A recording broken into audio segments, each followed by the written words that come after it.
Recording in progress.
Good evening, everyone. Welcome to the regular meeting of the San Rafael City Council. Today is Monday, May 18th. I could ask the city clerk to call the roll. Councilmember Bushy is absent. Councilmember Hill. Present. Vice Mayor Kurtz. Present. Councilmember Yaden Skulati. Present. Mayor Kate. Present. So good evening, everyone, and welcome. Thank you for joining us tonight, whether you're here in the council chambers or watching online. We appreciate your participation and engagement in our community. Before we begin, we always like to thank our city staff. The work that goes into preparing for these meetings, delivering city services, and responding every day to the needs of our community is significant and often happens behind the scenes. So to all of our staff across every department, thank you for your ongoing dedication and continued service to San Rafael. As we head into the summer season, which we are, definitely feels like that today, I want to recognize all the students in our community who are finishing the school year or graduating in the coming weeks. We know this time of year is filled with celebration and a lot of proud families. So congratulations to all of our graduates. Summer is also one of the most vibrant times in San Rafael with so much happening downtown and throughout our community. We have monthly downtown farmers markets, we have an upcoming Marin County Fair, and many other local events. We hope to see you all out there enjoying all that San Rafael has to offer. Before we move into our meeting agenda, we also include a land acknowledgement, as this statement complements the ongoing collaboration and work we do with the tribe. We thank the original caretakers of this land. San Rafael is traditionally home to the Coast Miwok people, many of whom today are tribal citizens of the Federated Indians of Great and Rancheria, and we honor their continuing involvement in stewardship practices that benefit us all. Thank you for being here. I'll now turn it over to our city clerk to share how the public can participate this evening. Thank you, Mayor Kate. Tonight's meeting is being recorded and streamed live to YouTube. For members of the public wishing to provide public comment, displayed on the podium and the projector is a timer to help you stay within your 2-minute time frame. You're invited, though not required, to introduce yourself and say what part of San Rafael you live in, or if you're from outside of the area. Viewers may request a reasonable accommodation to provide public comments virtually. For more information about that, or if you're experiencing any technical difficulties, you can email me at city.clerk@cityofsanrafael.org. Thank you. Thank you. We start with open time for public expressions for 10 minutes. I have 2 cards, and you are welcome to come on up. So if Neymar Rodas would like to come and speak, and you're welcome but not required to say what part of San Rafael you live in. Welcome. And then after Neymar is Jake Azanon. Thank you. Yeah, Good go ahead. Members of the San Rafael City Council. My name is Neymar Rodas. I am 12 years old and I currently attend Davidson Middle School, and I reside in the Canal neighborhood. I am proud to be part of this youth advocacy program at Alcohol Justice, located in the Canal neighborhood. In this amazing program, I receive public speaking skills, leadership, and advocacy training, in addition to a healthy lifestyle such as organic gardening and watering plants with our community members. As youth representatives, we actively engage in on-site community events to work with our community members. It is an honor to stand here before you, showcase the skills and dedication for the young people of San Rafael. Today, I am delighted to introduce you my fellow youth advocate, Jake, who will share an important proposal with you. Thank you. Welcome. Go ahead. Do you want to do this mic over here? It might be easier. Whatever's easiest. Good evening, City Council members of San Rafael. My name is Jake Azanon, and I'm 12 years old, currently at Davidson Middle School, and I live in the Canal. And for the past 4 years, Alcohol Justice has been helping me on for community awareness, leadership role, and decision-making skills. I'm asking if you would consider to have monthly or quarterly a developing platform and can allow San Rafael youth the opportunity to voice concerns and present solutions. Thank you. Thank you for your comments. You both did an excellent job with public speaking, and we look forward to following up and continuing to meet with you. Anyone else have public comment?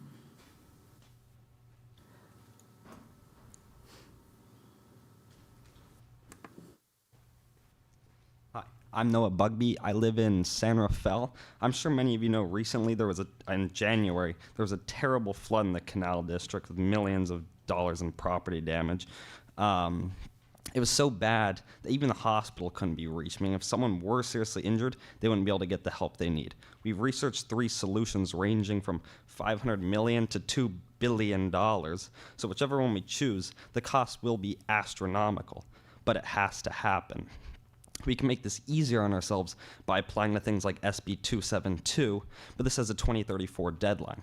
On top of this, sea level will only continue to rise. So we want to choose the best option, but we're also on the clock. So I'm asking if we can get a public report discussing the progress being made to choose a long-term solution.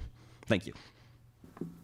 Thank you. And we do have a new technical study that is on the website that talks about it. And we also have a subcommittee meeting that the public is welcome to attend as well. Thank you for your comments. Any other public comment right now? Okay, I don't see any public comments, so we'll move on to city manager and council member reports. I'll turn it over to city manager Navazio. Thank you, Madam Mayor. Just a couple of items to report. I'll start. We do have an item on the consent calendar this evening, but just acknowledging that this is National Public Works Week, and the city's proud to join communities across the country in celebrating Public Works Week. This year's theme is Rooted in Service, Powered by Community. And we really appreciate all the work of our Public Works Department and staff. And we will continue to, these are the folks that are very visible, but also do a lot of work that is actually not visible to the community on a daily basis, critically important to maintaining our infrastructure and our operations. Also, all month long, the Transportation Authority of Marin, this is May in Motion Challenge Month, where they, among other agencies, we're all encouraging our commuters and residents to embrace active and sustainable transportation. And folks can sign up and participate, tracking the trips that they're taking and getting prizes for rewards based on taking alternative routes of transportation. A couple of things we have coming up just next couple of days. Our homeless subcommittee, council homeless subcommittee, is meeting tomorrow morning at 10 a.m. Here in City Hall, and the Police Advisory and Accountability Commission has its regular meeting on Wednesday at 6 p.m. That's all I have. Thank you. I'll turn to my colleagues. Vice Mayor Kurtz. Thank you. I have a couple of things to report out, sort of fall into the categories of past, present, and future. A couple weeks ago, did the ribbon cutting for the Touch the Sky sculpture that is in front of the B Street Community Center. Thank you to everyone who worked on that, the economic development team, the library and rec department. I hope you go by and see it both in the day and at night. It is gorgeous. I'd also like to highlight the Marin Wildfire Prevention Authority budget, which is scheduled to be reviewed, and it's an action item for approval. That will be on Thursday. I will not be attending, but Mayor Kate will be there. Please take a look at the agenda, which is now posted. There is so much in there that shows the work that's happening to support the community. San Rafael has about $3 million with a bit of rollover from prior year. And this is all the tax dollars from Measure C. And the way the city has worked to identify the projects is incredible on how to best to use those dollars to support the community. So thank you to everyone working on that. On the, let's see, sort of on the present side, May Madness, fun, Friday night market, great, and it wasn't as windy as it has been, and the State of the City dinner that was hosted by the Chamber of Commerce. All these events just brought out the community in every way possible, so that was really good. I also attended, through an invitation from Chief Roman of the Fire Department, an event I hadn't even really heard of called the Marin County Survivor Celebration. And this is an opportunity to recognize the first responders and all the teams that worked on saving somebody. And a young gentleman who actually experienced drowning and was saved. And thanks to the San Rafael Police Department and the dispatch and San Rafael Fire, as well as many others, this gentleman was able to be part of this celebration. And so thank you to everyone. It really is an amazing event. And I was really honored to be included in being able to recognize the work that, and it was the crew from Station 57, which is in North San Rafael. So that was really nice.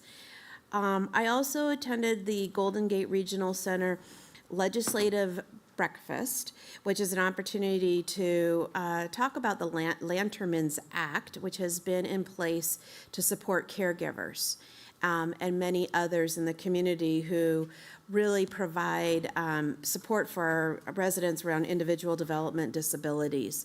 An important conversation as our many of these services and protections are at risk right now, and how we're going to be able to continue them going forward if they are severely cut. So that was actually a good conversation as well. So thank you. Thank you. Councilmember Micah. Thank you, Mayor. I attended the 2026 Zero Waste Symposium in Runner Park, and that was featuring community-driven solutions towards a more sustainable and waste-free future. So they have a lot of innovation, like they have these new bags made out of seaweed, so that was pretty cool. And then they have like really practical tools and services to make sustainability accessible for all. They also have workshops, how to mend your clothes in case you get holes or stains or whatever it is, how to make butter. So if you would like to learn how to make butter, please come to me. I'm actually an expert by now.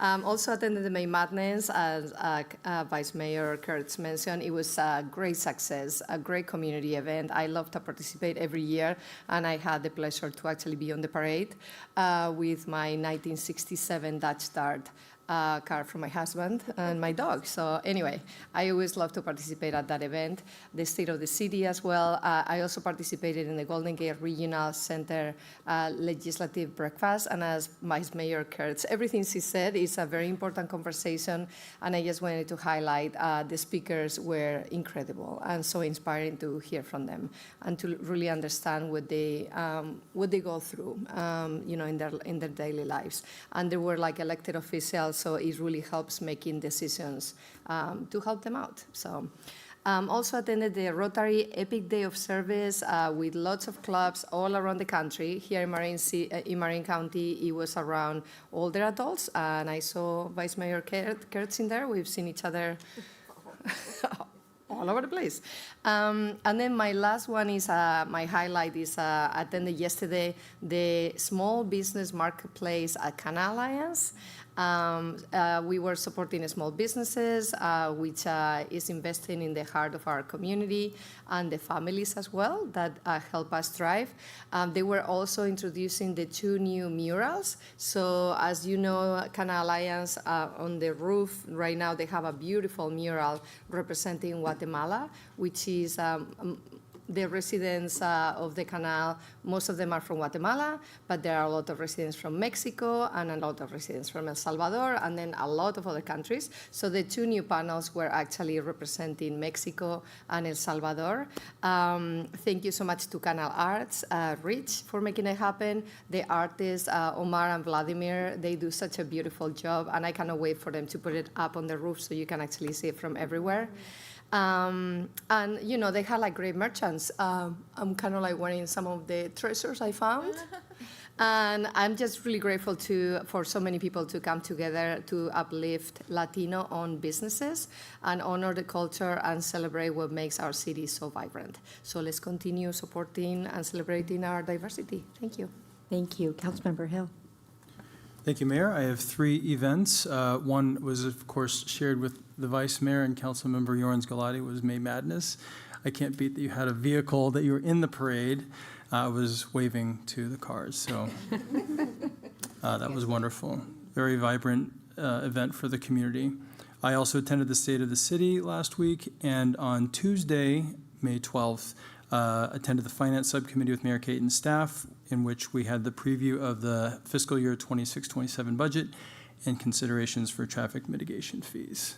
That's my report. Thank you, and I'll just add, I also was at the State of the City, always honored that the Chamber enables me to give a bit of a speech that talks about all the things that we're working on here in San Rafael. We also honor both the team and individual employee of the year, as well as the community resident, I can't remember the new title, Public Service Award. Public Service Award with Ms. Carla Valdez, so that was fantastic. As Councilmember Bushy is out of town, I attended CMSA, which is the Central Marin Sanitation Agency, meeting on her behalf, in which we discussed and approved the chemical supply contracts for the year. We also adjusted and approved FY27 budget. And finally, the CMSA will be issuing 2026 bonds. So we had a discussion of that as well as an approval to move forward. So as always, thank you for what you're doing between all of the meetings. There's a lot going on. Before we move to the consent calendar, I will open up to the public. If you have any comments on the reports that you just heard, now is your opportunity to provide those comments. I don't see any public comments. I'll bring it back to the consent agenda. See if there are any items that my colleagues would like to hold. I don't see any. I will open up the public comment on the consent calendar. That's item 2A through 2J. If you'd like to comment, we always appreciate knowing which item you are commenting on. And you're invited but not required to say your name and what part of San Rafael you live in. Thank you. My name is Gregory Andrew. I live in San Rafael Meadows, and I wanted to briefly comment on item 2B, the contract for 350 Merridale Design Services. This contract adds $71,000 cost to the project for design and structural engineering of the tiny homes that will be rented, I believe, by the city for the site. The contractor, LCA Associates, had to bring in a subcontractor, firm by the name of DPAE Structural, for the structural engineering, which undoubtedly will add administrative costs for LCA to oversee DPA. To me, this brings into question what other unforeseen costs will arise as the city spends out the ERF3 funding, and if the city may actually run out of funding before the end of 2027.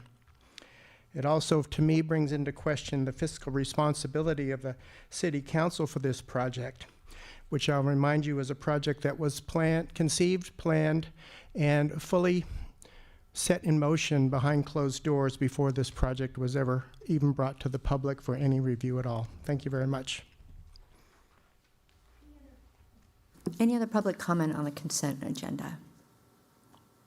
Not seeing any. I will bring it back. If a motion, please, on this item. I'll make a motion to move our consent agenda. Second? Moved and seconded. Roll call, please. Councilmember Hill. Aye. Vice Mayor Kurtz. Aye. Councilmember Yurens Galati. Aye. Mayor Kate. Aye, that motion carries 4-0. Our first public hearing we have this evening is a military equipment annual report and renewal of military equipment funding, acquisition, and use policy. I see Chief Spiller joining us. Welcome.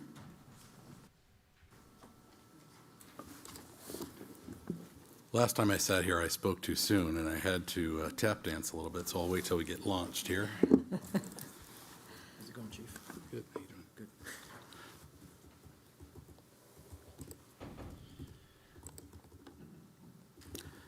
All right. Well, good evening, Mayor Kate, members of the City Council. First up in public hearings tonight is our annual report for military equipment use and reporting.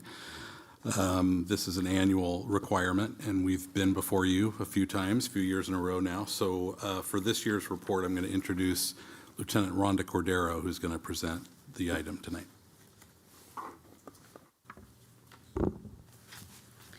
Good evening, Madam Mayor, City Council members, and community members. It is my honor to present to you tonight the 2025 San Rafael Police Department Military Equipment Annual Report. Tonight, we will cover the background on Assembly Bill 481, military equipment defined, an annual review of military equipment, and staff recommendation. As a reminder, Assembly Bill 481 was enacted in 2021 and requires local governing bodies to approve and annually review law enforcement policies and procedures regarding the use of military equipment. In 2022, the San Rafael City Council approved the military equipment establishing policy 706 and the framework for transparency and accountability.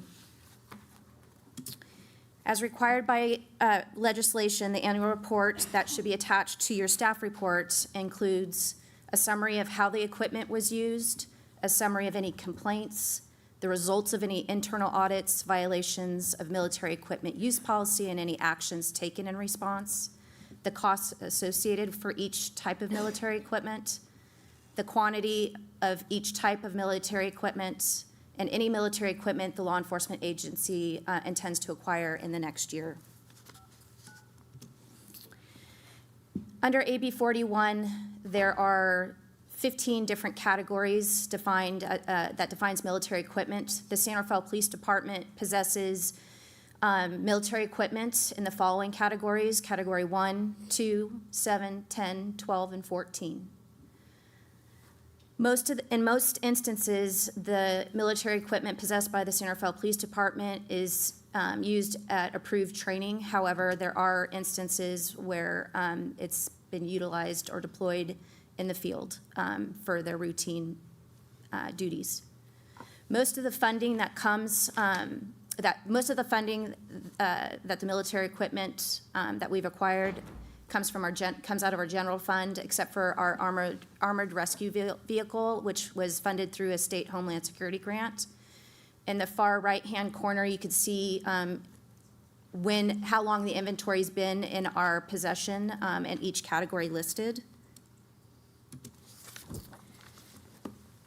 In 2025, military equipment possessed by the San Rafael Police Department, like I said, was mostly used during approved training.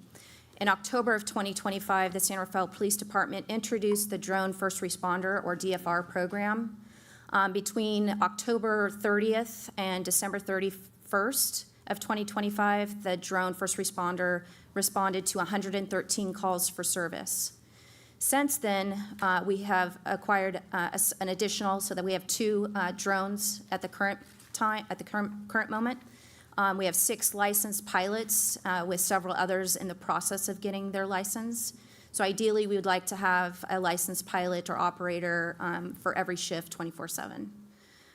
The San Rafael Police Department also shares equipment under Category 1 with the Novato Police Department as part of our Marin Regional Crisis Response Unit.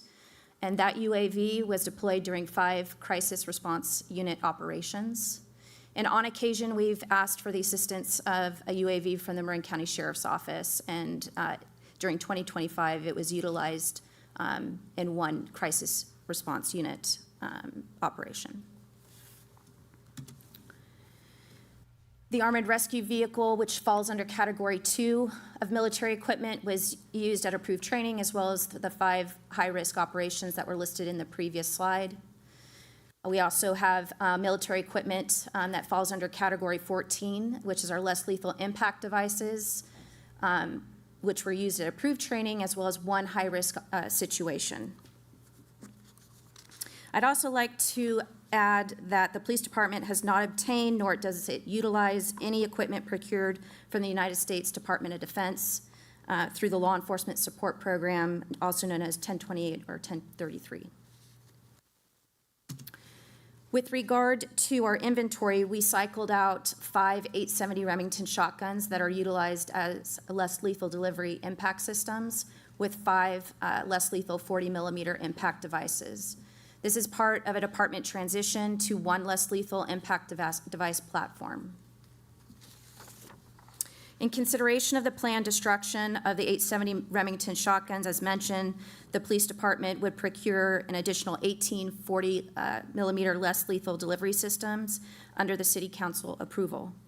The cost of purchasing the 18 less lethal impact delivery systems is estimated to be approximately $21,635.59. This cost will be included in the police department budget for fiscal year 26-27.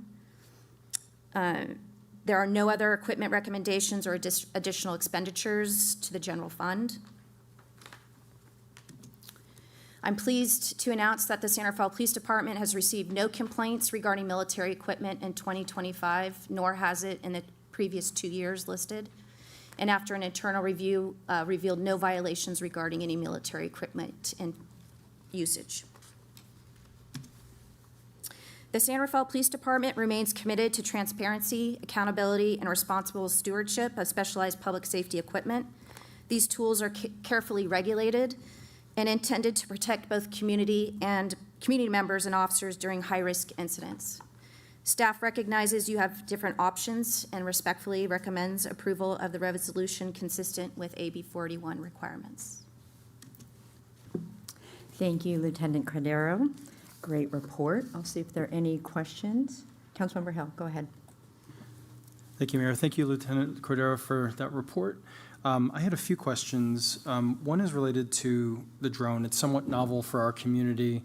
One of the features of the policy for privacy that I recall was that in its operation, the camera is aimed forward during flight, and then and only when it arrives at an incident will it start to aim down. Can you just confirm that my understanding is correct and that that is actually how the drone has been operated? Yeah, that's a great question. So, our police department policy 606 specifically covers our drone as a first responder or unmanned aerial units. Part of our policy includes that camera up while in transit. Pilots are also trained that way, so there's an intersection between policy as well as the training and operations. I will offer that the equipment that we have is really pretty sophisticated from a camera perspective. So as soon as the drone leaves the nest, depending on the location that the drone is headed toward, we could actually start focusing right away on the target. So for example, if we were heading to B Street Rec, just as an example, we could clearly have eyes on as soon as the drone is 30 feet above the public safety center. So we typically start zooming in on the target location as soon as practical, as soon as we can. But while responding back to the base or back to the nest, camera is always up and never randomly surveilling. Okay, thank you. Thank you very much for confirming that. And then my follow-up is, and I know that it's not part of the mandated state law report, but can you elaborate a little further anecdotally as to some of the impacts that the drone has had for officers and for the community? So far, the report back has been that it's reduced our response time for priority calls. It's also first on scene typically ahead of our ground units, and the pilots can assist the incoming units in setting up perimeters or locating suspects. So it's been a game changer for the police department and the community members. It's increased our response times to priority one, or decreased our response times to priority one calls, and has assisted with not only our department, but also the fire department. We've gone to structure fires to assist the fire department and incoming units as well. Thank you. Yeah. In my recollection, one of the safety features of having a drone was that it might result in what was reported to dispatch might not be the case, and that we might have situations where we would be able to turn off lights and sirens and travel in a slower pace. Could you confirm that that has ever happened? Yes. So typically, like you said, not all the information coming into dispatch isn't always accurate. So we could be responding to a collision, unknown if there's injuries or something of that nature, and the drone can get there and determine, people are out of the car walking around. So our response can change from a code 3 emergency response to a reduced level so that it lowers the risk of not only the community members, but also the officers that are responding to those calls. That's just one example that I can think of at the top of my head where we can reduce from it being, a prior emergency response to a lower level. Super helpful. Based on the drone's response and operator observations. If I could just add, the inverse is true as well. So the drone has responded along with ground units to a reported assault. the drone who was first on scene, the drone operator who was first on scene was able to gather specific information to escalate units and increase the officer's response time on the ground. It's turned out to be a homicide in one specific case, and we were able to use the information that the drone operator was able to provide in conjunction with our automated license plate readers toward a very successful apprehension of the suspects in that case. So both of these situations, both decreasing in a situation where we don't need to go lights and sirens, as well as expediting when we can validate what's happening at the scene, both of these are true with the drone. As you're all well aware, response times are one of my metrics in terms of success and efficiency, and it's a focus of our strategic plan for the City Council. We've had 354 airborne deployments in 2026, and the average response time to eyes on is 66 seconds. And if you recall the 5-minute emergency response time that we have been working to decrease, and that was a decrease from years before. This is really a game changer. So, my anecdotal response to your question is this technology is a game changer, and it continues to be a success for the police department. In that light, I might ask a softball question, which is that would the department say that this is worth the investment year over year in the drone program? Absolutely. We're certainly becoming reliant on it, but it is allowing us to gather more information more quickly, to share situational awareness with the watch commander and others in the field.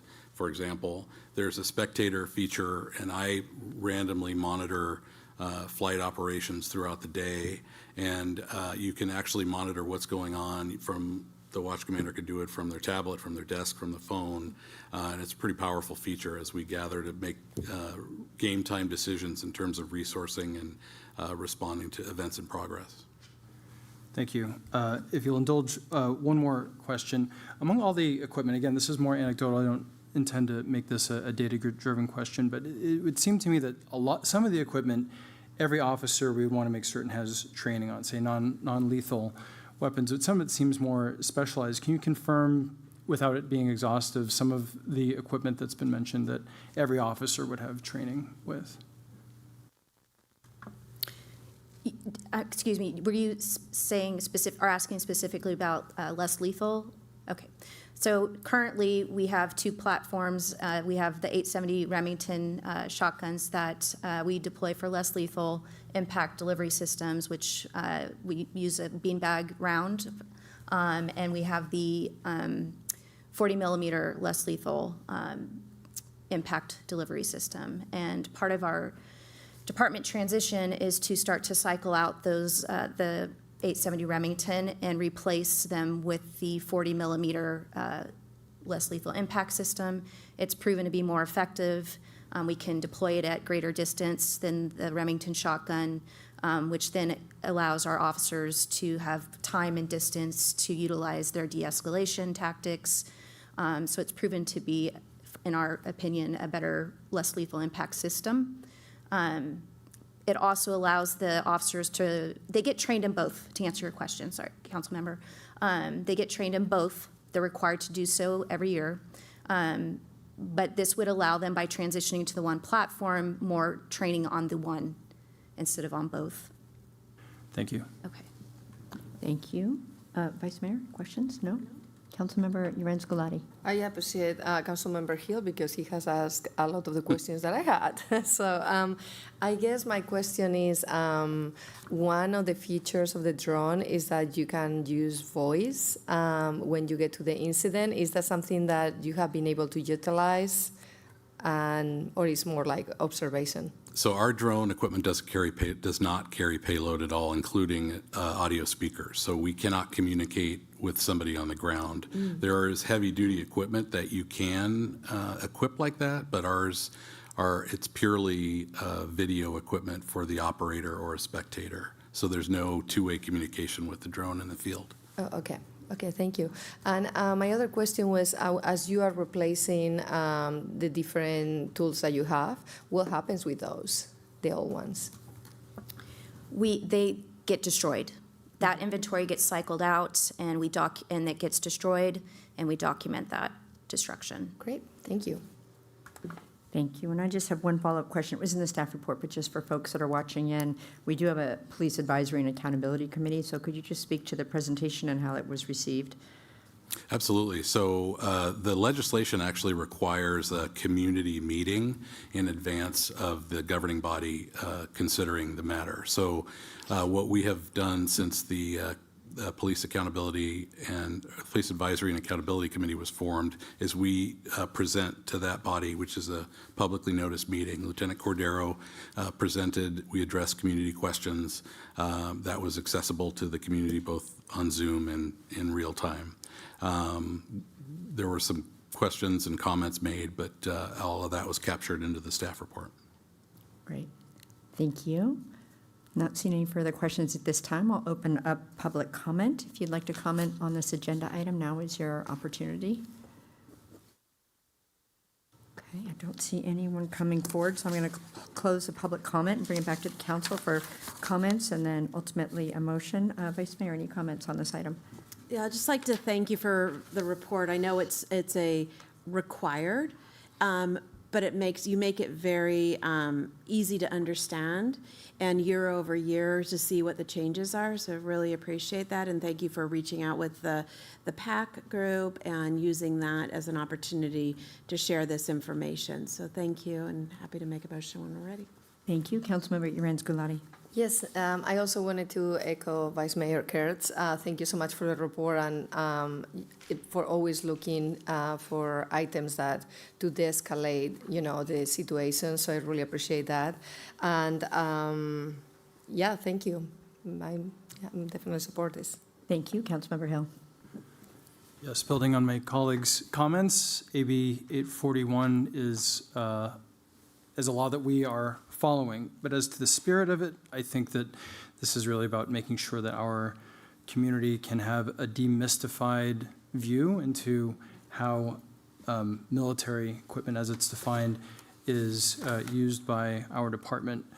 I think that in the testimony given tonight and at the PAC meeting that we use equipment only when needed and that we're in a position of preparedness if we have to. So I will be very happy to be voting in favor of receiving this annual report. Thank you, and thank you, Chief Spiller. Thank you, Lieutenant Cordero, for both this evening and for the presentation at the PAC. And I concur with all the compliments that have been given and really appreciate the data-driven approach and how you're able to tie this back to both priority one response times and both the escalation and de-escalation. I think that makes it very tangible for our community how this investment is benefiting all of us. So thank you. I would entertain a motion. Sure. I'd like to adopt a resolution renewing the ordinance approving the San Rafael Police Department military equipment funding, acquisition, and use policy, policy 706. Second. Moved and seconded. Roll call, please. Councilmember Hill. Aye. Vice Mayor Kurtz. Aye. Councilmember Gulati. Aye. Mayor Kate. Aye, that motion carries 4-0. Thank you so much. Our next item under our public hearing is an update to park impact fee programs and nexus study. And I will turn it over to our city manager to make a few comments before the report.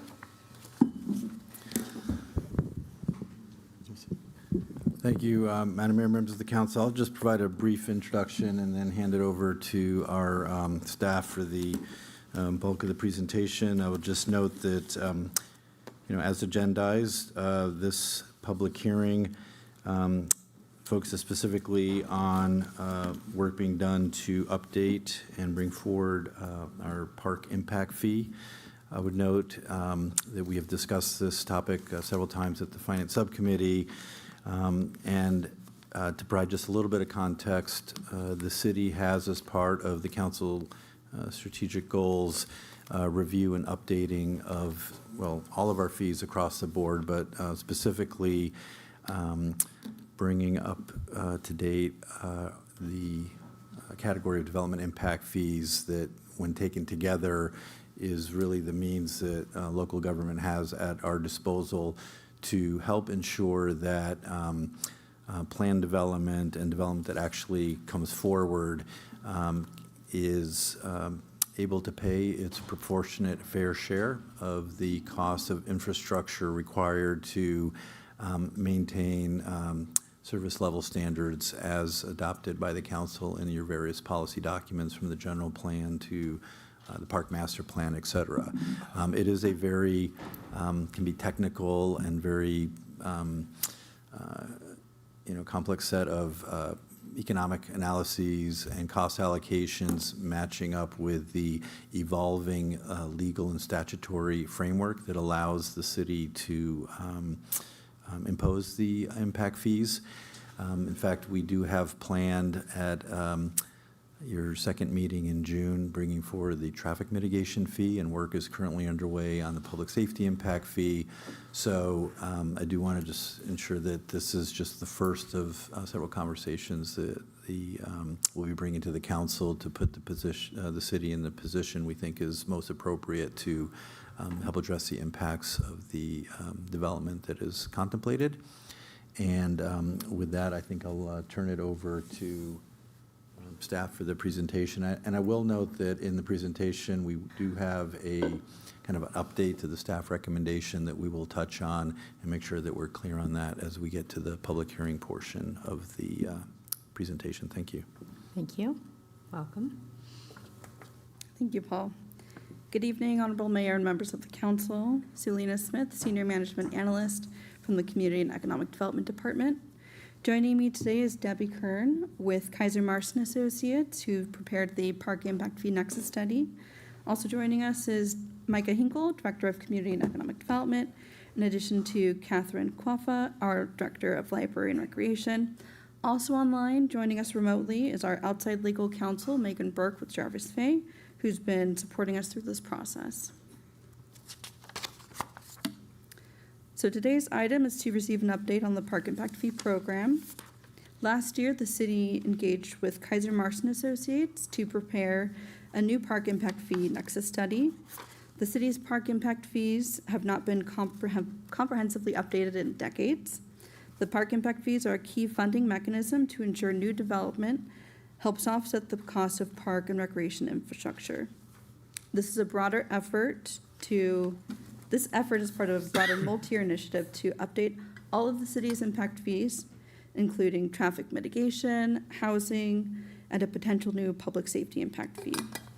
We're also seeing this impact work happening statewide as jurisdictions respond to housing laws that are accelerating residential development.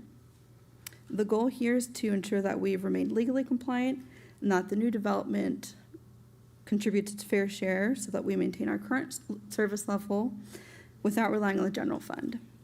In addition, this work also aligns with the Park and Recreation Master Plan and supports long-term system sustainability. The City of San Rafael has long required new residential development to contribute to its park and recreation infrastructure.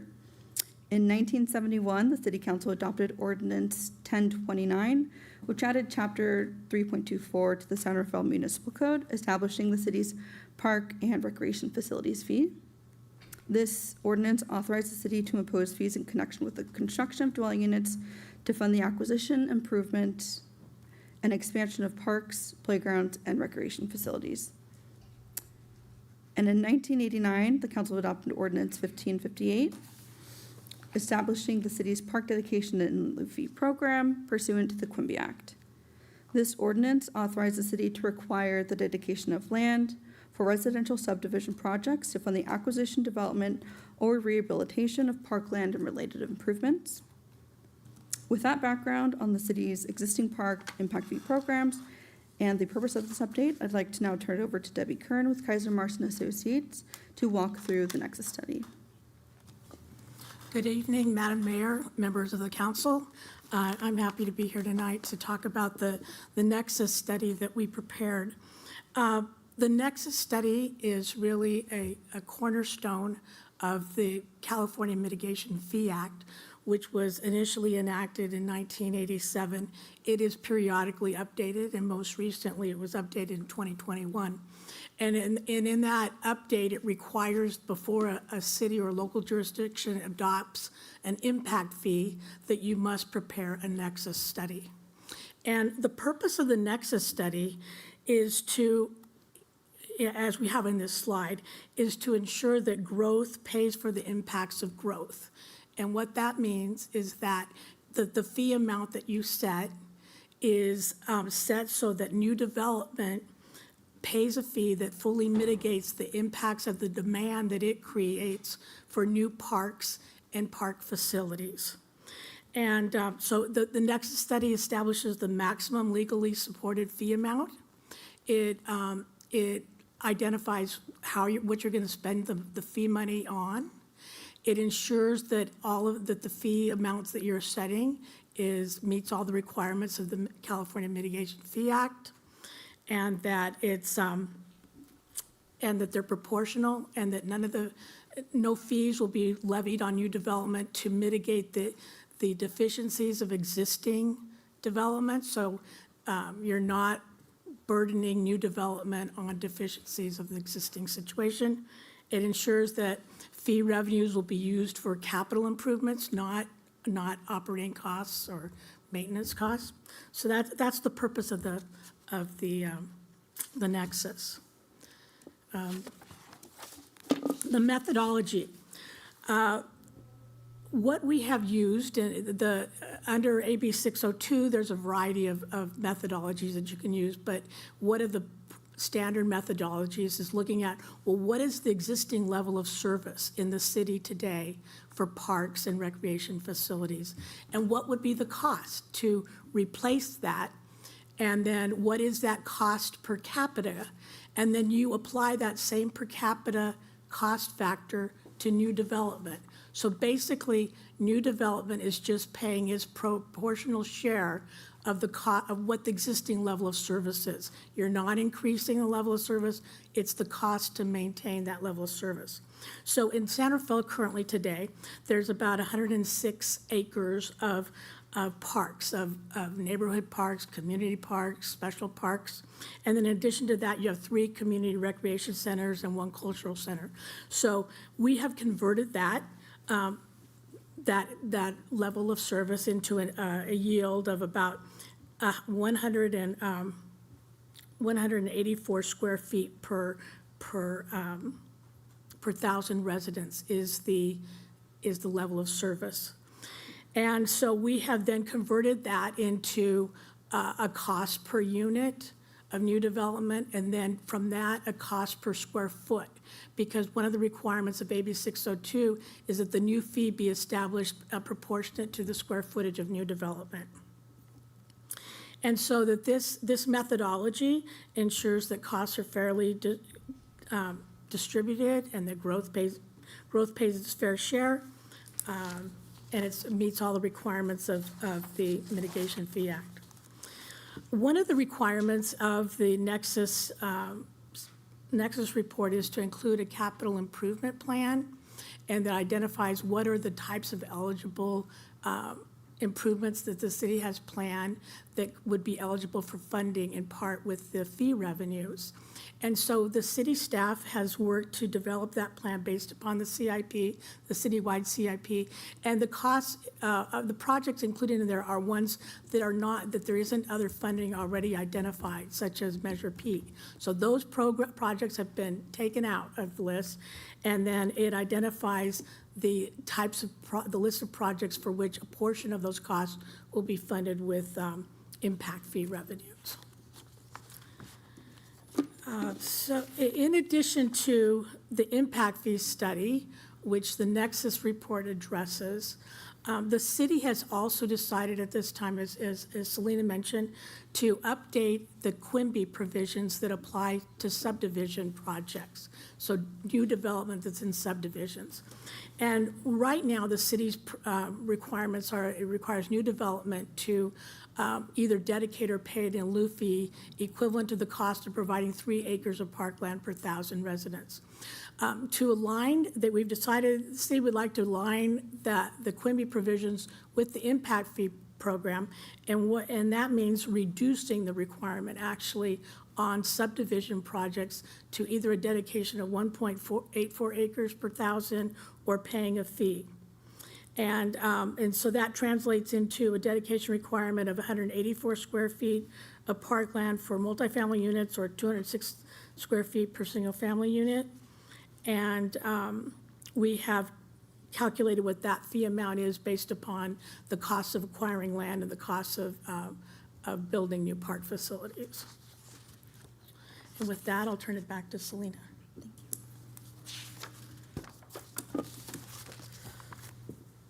So as Debbie mentioned, the Nexus study establishes the maximum fee levels the city can legally adopt based on the projected impacts of new residential development.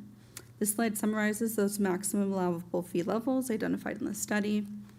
The Nexus study evaluates 3 fee categories. This includes parkland dedication in lieu fees for residential subdivisions, recreation facility development impact fees for residential subdivisions, and parkland and recreation facility development impact fees for non-subdivision units. As shown here, the recreation facility and parkland and recreation facility fees are calculated on a per square foot basis, consistent with state law and the AB 602 methodology. And the parkland dedication in lieu fee, shown at the top of the table, is calculated on a per unit basis for subdivision projects. All fees shown here also include a 2% administrative allowance per the Nexus study. The city also engaged Kaiser Marston and Associates to prepare a broader development fee burden market comparison to evaluate how San Rafael's total development impact fees compare to other jurisdictions in Marin County and the Bay Area. So in the first column on the left, the blue text is what the city of San Rafael charges or is going to propose, like that public safety. We don't charge that right now, but that's something that will be coming to the council in the future. Red is delineated by other charges by agencies. Importantly, this analysis looks at the full fee burden experienced by development projects, not just park fees in isolation. This includes traffic, parks, utilities, schools, and other applicable development fees. This slide shows the comparison for a representative townhome subdivision project. As shown here, if the city were to adopt the maximum allowable park fees identified in the Nexus study, San Rafael would be modestly above the current regional average for subdivision projects, approximately 12% above average, while still remaining comparable to or below several nearby jurisdictions. The analysis also highlights that park impact fees are only one component of the overall development impact fee burden. Even at the maximum rates, approximately 45 to 50% of the total fee burden is attributable to other agencies and fee categories such as water, sewer, and school district fees.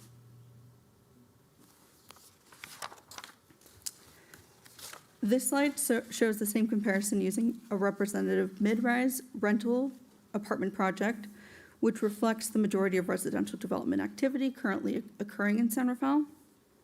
For these non-subdivision projects, adoption of the maximum allowable park impact fees would place San Rafael approximately at the regional average for total development for fee burden. This analysis demonstrates even at the maximum fee levels supported by the Nexus study, San Rafael remains competitive within the regional context, particularly as many jurisdictions are actively updating their own development impact fees. The market comparison was prepared to provide additional context for evaluating the proposed fee updates and to help assess how the city's overall fee structure compares regionally across different housing product types. Based on the findings of the Nexus study and the regional market comparison, staff is recommending adoption of the maximum allowable fees identified in the Nexus study with an effective date 60 days after adoption. As discussed on the previous slides, the market comparison analysis found that adopting the maximum allowable fees would place San Rafael approximately at the regional average For non-subdivision projects, which represents those currently active development in the city.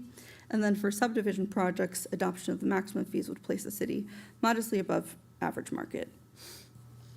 Staff believes the adoption of the maximum allowable fees ensures that new development contributes its full and proportionate share toward parkland acquisition and recreation facility improvements needed to serve future residents and support continued housing growth. So this slide just summarizes the slide we've seen previously. So the maximum allowable fees with those 2% administrative allowances per the Nexus study. In addition to this, staff is also recommending reduced fees for ADUs and 100% affordable housing projects to support the city's adopted housing policies and the housing element goals.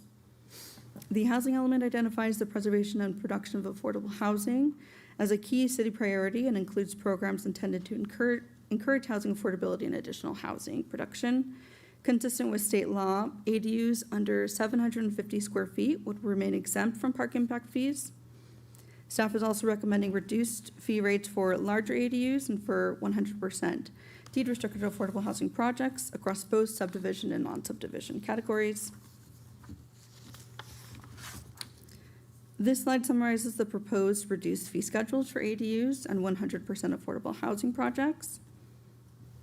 For ADUs, the reduced rates recognize the smaller scale and reduced impact generally associated with accessory dwelling units.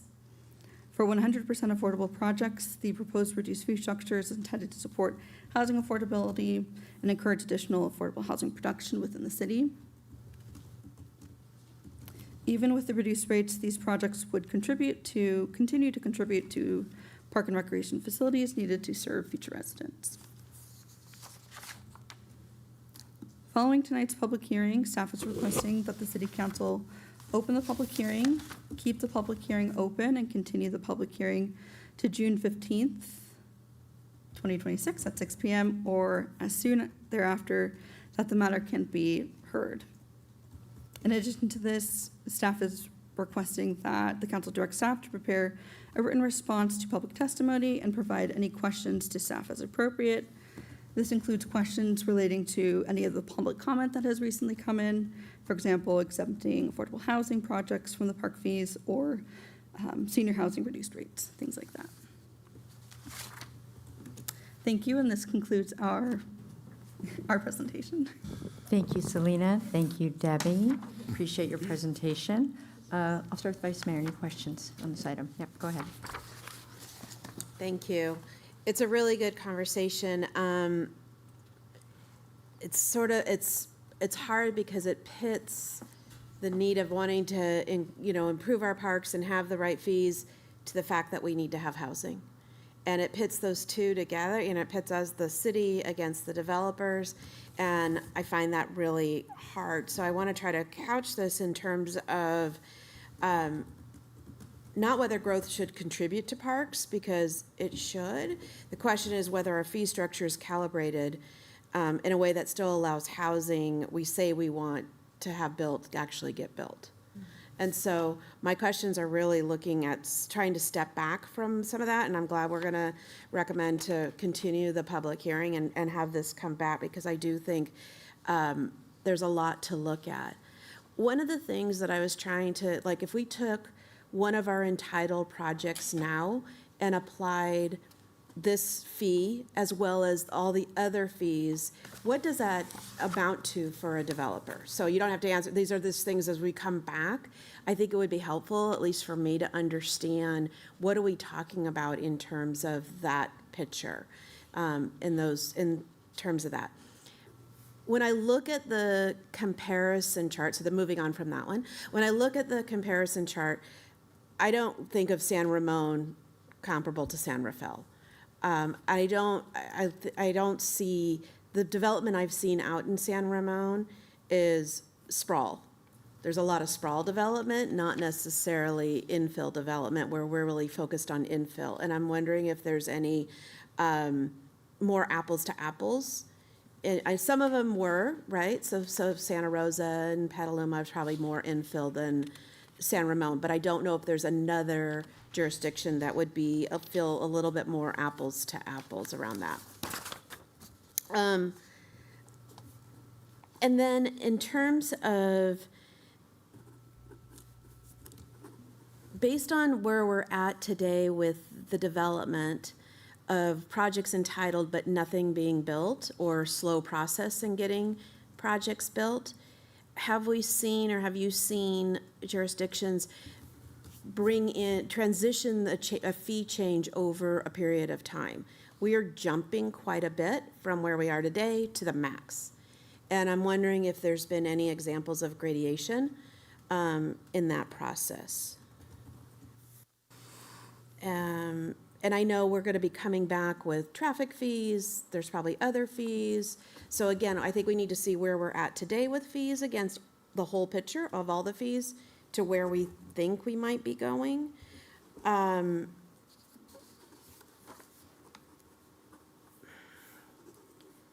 again, the phased implementation, if there's a way of phasing it. And then also, we did talk about ADUs, and we've talked about ADUs before.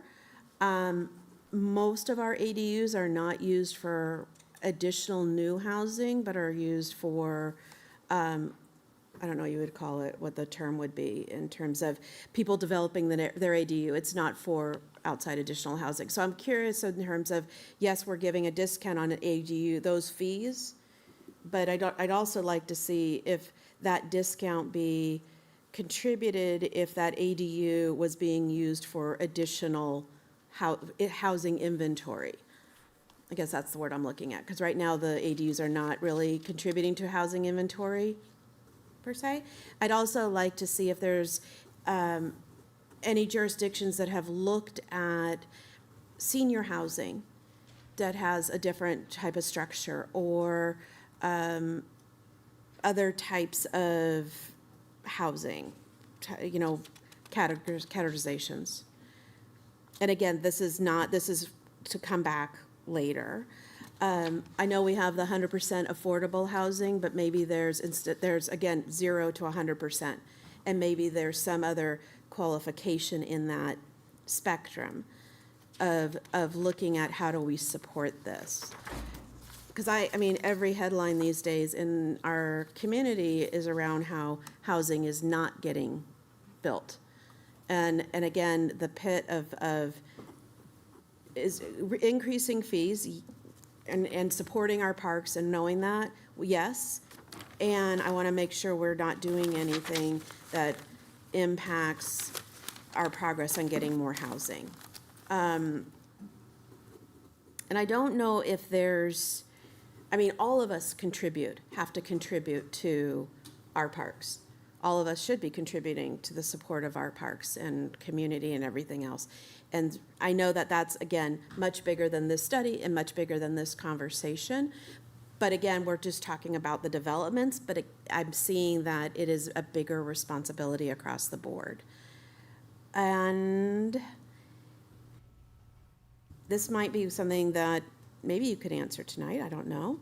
If our housing pipeline slows further, I mean, right now we have a lot in our pipeline, but again, we don't have where we've moved from entitlement to shovel in the ground. So we're delayed there. Do higher fees actually reduce the very revenue stream we were trying to increase? Because a lot of the messaging we've had around having new housing is the fact that that's going to bring more people into the city, more production, more economic vitality, all those good things. But if we don't have the housing, they're not coming. So again, it's more of a hypothetical type of conversation, but this is the only place we can have that conversation. So I know I'm directing these questions to you, and it's more of a opportunity for us to think about and to talk about.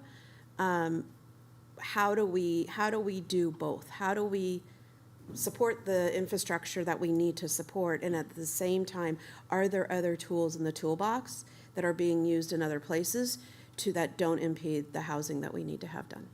So that's my comments and questions, sort of all. There are a lot of questions in there, commentary too, but Yes, that's okay. commentary too.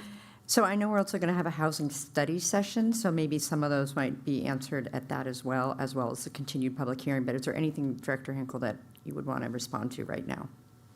I think in this case, there's a bevy of options in there, but I think it gives us an opportunity to kind of take in council feedback from that and break those down in writing, and also split what's most appropriate to answer most of the study session that potentially come in, because there are some policy, like greater items compared to the fees. And just recognizing the fees, this is a long time coming, and we've spent almost a year plus on this, working through this council subcommittee meeting. So there's recognizing there's a lot of process in working with the Council Economic Development Subcommittee and the Finance Subcommittee, just kind of recognizing the backbone on this stuff. So I appreciate your questions. I think we'll have an opportunity to respond to those.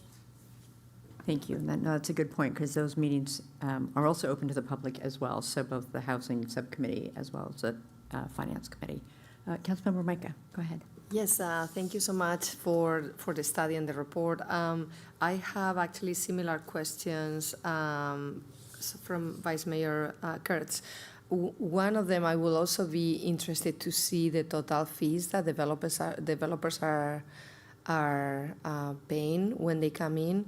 I'm also, and I'm thinking about the density, like the state density bonus that developers are getting, so how that plays within the balance of their projects to see what makes it possible and what makes it impossible, I guess. And I don't know how easy that would be, because I understand that each project, has its own fees, but it would be really nice to at least understand what are all the different fees that they are seeing, and also the advantages that they have from the state. I also have, regarding the ADUs, I had the same question.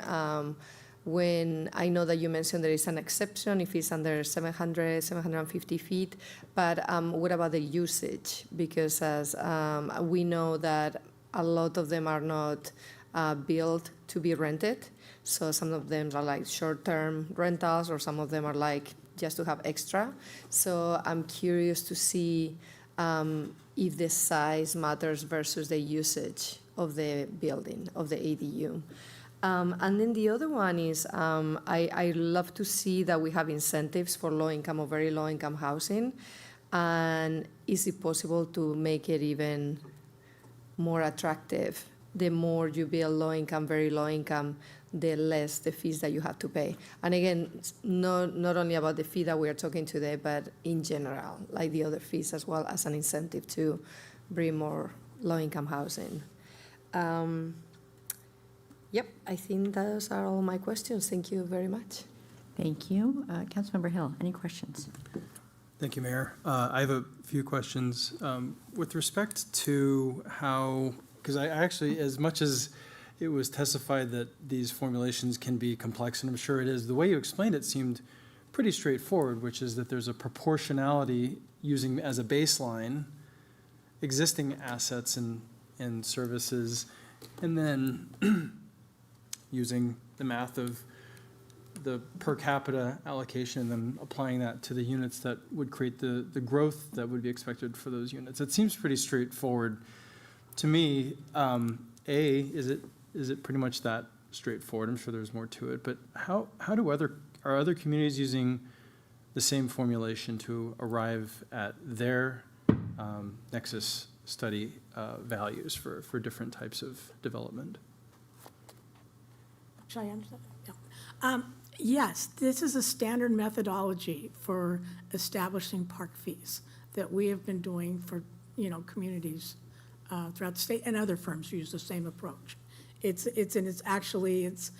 one of the recommended approaches in this report called the Turner Center report that HCD commissioned for preparing these nexus studies. So you have to choose which method, and this is one of the recommended methods. So I'm hearing your testimony is that there's nothing novel about what is being done here. It's the opposite. This is a standard formulation. Correct. Exactly. That's my only question for now that we're continuing. I will defer additional questions to the next hearing. Thank you. And I have one question. I know you touched on it, but just to have clarity, I'm really struck by the comment that growth pays for the impact of growth, and you repeated that several times.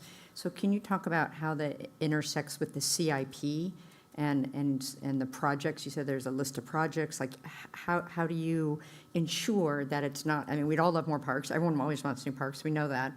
But how is that, how does that manifest, I guess, in the real world? Well, the intersection of that is so that we establish the maximum fee in the report. And then then we also projected what the revenues would be generated by the application of the fee to the new development. So we have a projection of the population growth through 2040.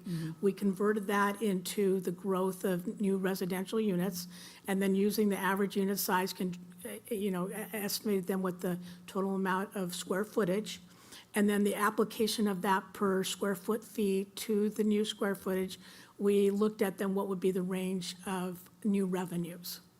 And one of the requirements of the Nexus report and for the adoption of the fees is you have to demonstrate that the amount of fee revenue that you're going to be generating does not exceed the amount of new projects the cost of new projects. So your new project fee revenue should just cover a portion of those costs.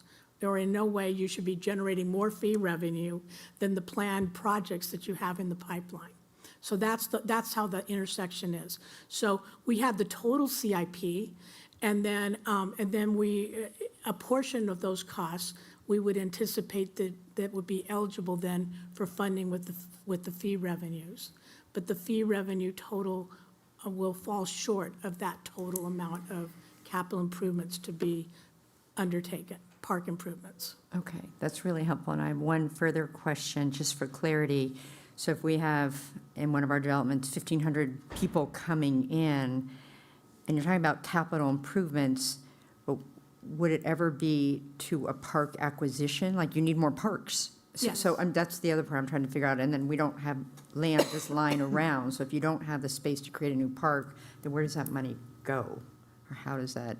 Well, in that CIP, the city staff has identified acquisition of additional Okay. parkland. Okay. And so that's included, as well as the cost of upgrading existing parks for making them, modernizing usage. them and making them more, enhancing their usability, changes that occur over time, that you need different kinds of parks. Right, And okay. so there's improvements in that, and then as well as the purchase of new land, improving that land, so creating more parks for new development. Yeah, no, that's really helpful, because we're talking about fees, but really, how does it manifest in the real world? So I really appreciate you answering that question. So I don't see any further questions at this time, so I'm going to open up the public hearing on this item. If you would like to speak to it, we'd be interested in your input. You're invited, but not required to say your name.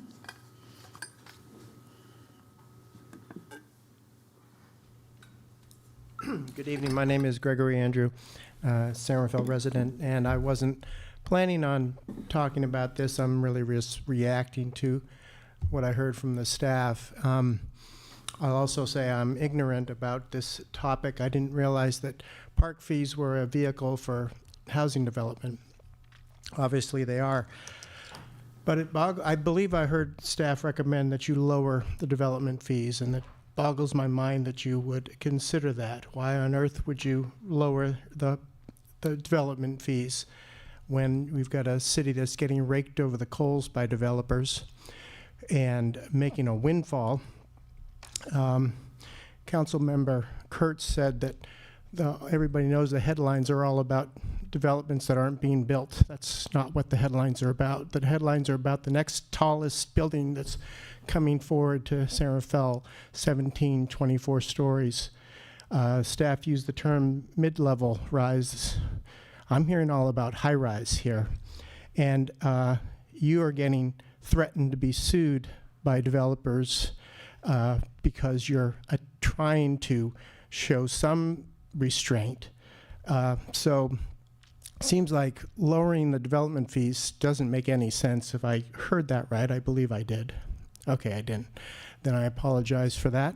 And encourage you to just keep those fees because you're going to need every dollar you can get your hands on. I must have heard something wrong, so excuse me for that. Thank you. Thank you for your public comment. We'll ask for clarity from staff because there is a lot of information, so it's always good to have questions when there's not clarity.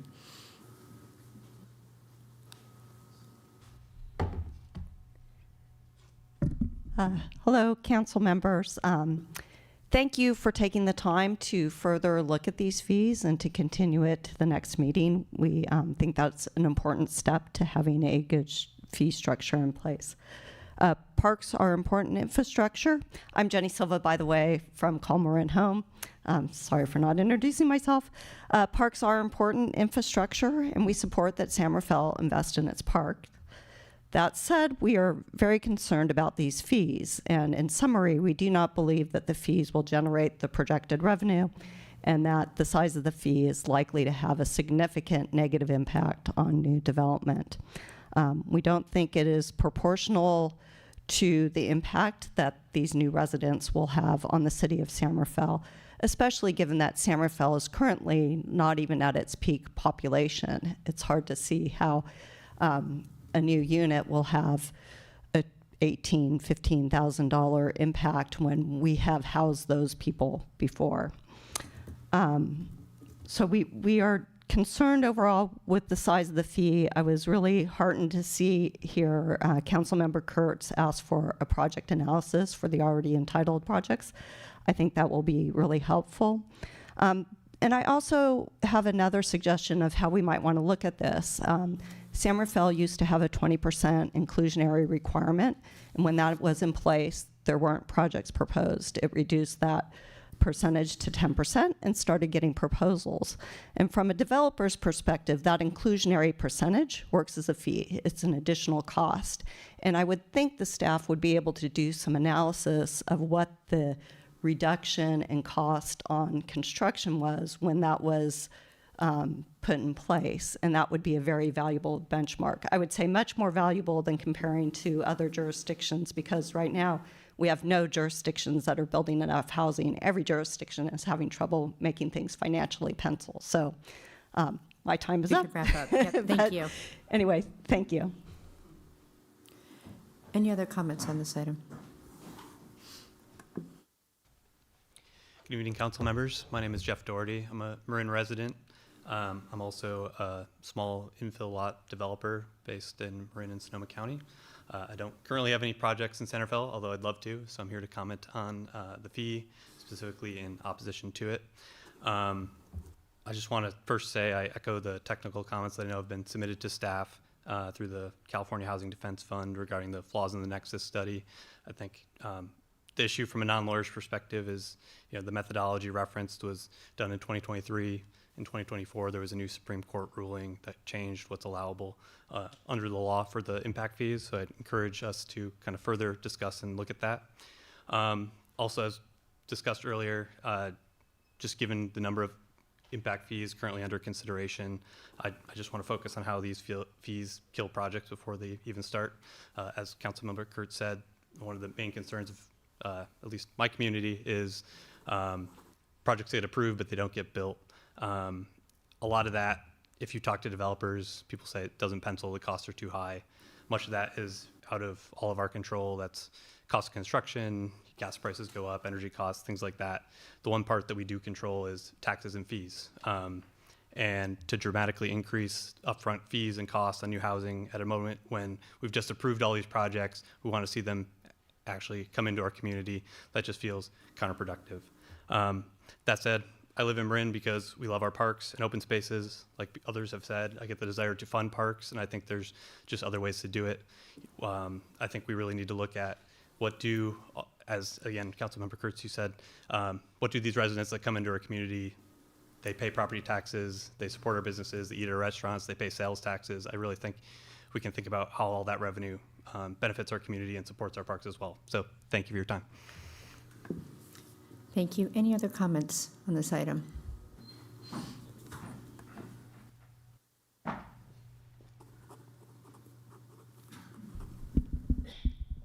Good evening, council members. My name is Ani Gupta, and I am here representing YIMBY Marin, which is a pro-housing organization that operates within the county of Marin and has more than 600 members who would really like for more housing to be built in Marin, because we need more housing, we need affordable housing, and we need it right now.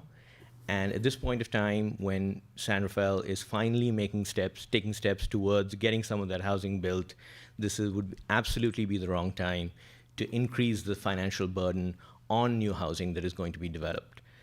We already know that a number of developers will balk at just the sight of the fees that are being proposed, and some projects will not even get developed. Furthermore, projects that do get developed will end up passing the cost of those fees to the residents, making the housing even less affordable than it already is. San Rafael needs space and needs affordable housing to house its workforce.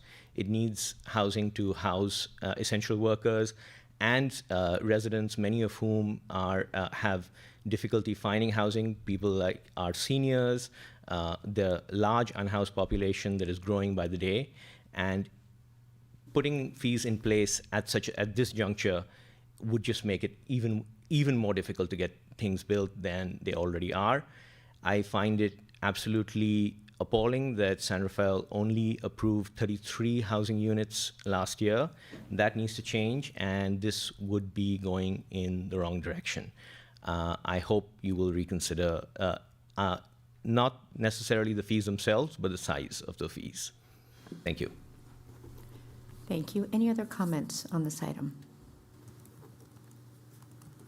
Okay, I don't see any other comments, so I close the public hearing. I continue the public hearing, but I do want to ask, there was a question asked for clarity around whether the staff was recommending lower fees for developers. That was a question we heard. I don't know if we can answer that now. We can certainly answer that. Okay. We'll ultimately be requesting a motion to continue the public hearing to a date certain, which is June 15. 16th, I think. Is it 16th? Do I have my date wrong? 15th? Nope, you're right. 1/5. Yep, 1/5. And we'll have an opportunity for the council deliberation that night after the public hearing is resumed. The staff will have an opportunity to develop responses to the correspondence that we've received and to report further on the matter. And as to that, at this juncture, while it's not time for the council's deliberation, if the members of the council have questions for staff about other possible ways to look at the fees that the council would like staff to evaluate and come back with when the staff reports further on June 15th. We've heard some from council members tonight already, but having heard public comment this evening, if there's any other sort of ideas that you'd like to see whether staff can develop for evaluation, this would be a time to ask staff to look into those things. Or staff will just go ahead and proceed with the information that it has, with the matters that come up both during the oral public comment tonight and the written correspondence, which was extensive, as you know, that we received prior to the meeting. Is that clear? It sure is. Thank you. And then after you conclude this set of questions as they might be tonight, then we would ask for that motion, because then we don't have to renotice the hearing. Thank you. And if there could be clarification on the. To be clear, we will send out our usual notice, but when we continue a public hearing, we want to have the motion be for the Right. date. The deliberation is not for this evening, but we did have a question, Precisely. clarifying question regarding developer fees. So if you could provide a response to that. Yes, the fees that were mentioned in the presentation were to reduce those fees were for affordable housing units that were at 100%, and then also accessory dwelling units. So those were the fees that were recommended for reduced rates. So clarifying the other fees were in the different categories was a increase in those fees. Yeah, based on the Nexus study. Yeah, okay. So are there any other questions? We're not deliberating this evening, but if there are any other questions, questions, not commentary. Okay. Another question around, we had talked about if you, as Attorney Epstein mentioned about other things to think about in consideration. And I was wondering if, would it be a consideration of reduced fees for already entitled projects? What would that look like? Or I think that the way it was already presented is those that are entitled, this wouldn't apply, right? And so when would these be effective? Thank you. They'll add that question. Any other questions? Okay, Councilmember Hill. And it's building on the Vice Mayor's question. It's a confirmation that any of the 18 developers that have submitted SB 330 preliminary applications have effectively frozen law and fees as they were when the preliminary application was submitted. It's a request for confirmation on that. I think that question can be answered this evening. You're confirming that's the case. So if someone applied for a SB 330 application, those regulations and fees are to the time they had their preliminary or formal, depending how they applied. And can you also confirm that 18 developers have taken advantage of the SB 330 preliminary application mechanism?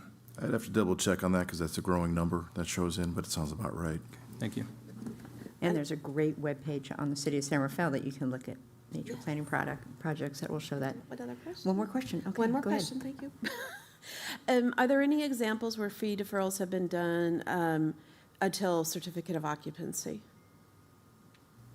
I could see pros and cons on that. Maybe on that, just the question can be, what can be the timing? Because Vice Mayor Kurtz asked about the I think- phasing already, so I think that's part of the phasing. Yeah, So I think that's something we'll probably respond Yep. back to Okay. specifically. There's other questions of that nature. Yeah, that's around phasing.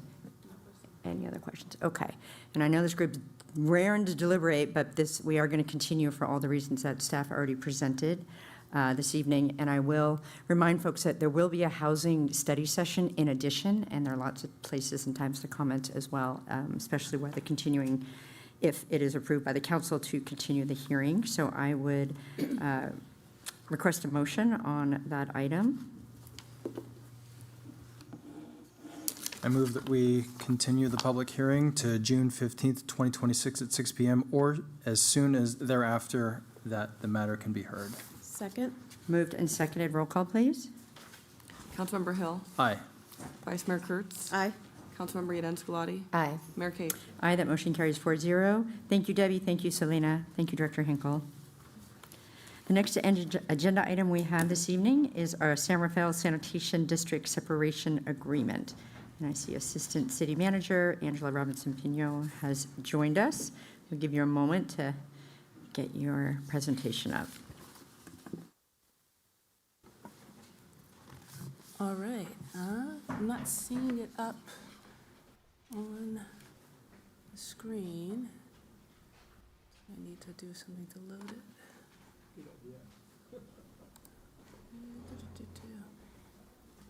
Thank you. All right. My apologies. Thank you. All right.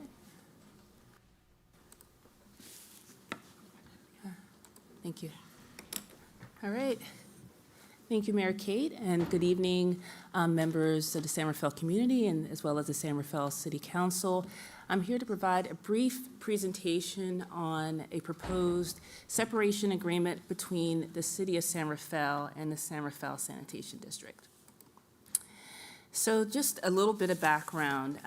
The San Rafael Sanitation District is actually a separate entity from the City of San Rafael, but the city has historically supported it, primarily through administrative, such as HR services, fiscal services, and things of that sort. The transition is being driven by the Sanitation District's decision to operate through a dedicated wastewater service model with the Central Marin Sanitation Agency, and the separation agreement is the city-side framework that makes the transition orderly. So in terms of the operating model, today and after transition. So today, as I mentioned before, is the longstanding model in which the city supports the San Rafael Sanitation District administratively and operationally. And on the right side is the post-transition model, wherein the Central Marin Sanitation Agency provides operations, the SRSD remains intact, and the city's role is limited to closeout and transition of responsibilities described in the proposed agreement. And so how the proposed agreement advances the city's interests. And so it does so in 4 ways. The first of which is, again, continuity of essential services, financial clarity, reduced administrative burden, and reduced legal and operational uncertainty. Approval agreement does not dissolve the district, but rather it formalizes the end of the city's administrative support role and recognizes the district's decision to enter into an operational agreement with CMSA. And I'll just briefly touch on some of the items on the slide. Again, around the continuity of services, covers good faith coordination, which is required to avoid service disruption, and other financial clarity. In the agreement, you'll see some mention of regarding pension, leave, overhead replacement, and vulnerabilities, responsibilities. Again, in terms of administrative burden, as I mentioned earlier, payroll, HR, digital services, and overhead ends after the effective date, except for closeout. So in terms of the effective date and implementation timing, so on February 10th, 2026, the CMSA board authorized its service agreement with San Rafael Sanitation District. On the 20th of the same month, the SRSD board authorized its agreement with CMSA, and so today the council is considering a separation agreement between the city and the San Rafael Sanitation District. Now, there's some question about the effective date, and so the effective date, the terms of that are actually more fully described in the agreement between CMSA and SRSD. However, the SRSD separation agreement from the city references that effective date, and so there are some deliverables and triggers that are in that agreement which need to be accomplished in order to the agreement to become effective. In terms of environmental review, so the city staff has analyzed this and has determined that it's not a project under CEQA, insofar as the agreement itself is primarily administrative in nature and doesn't have any physical environmental impact.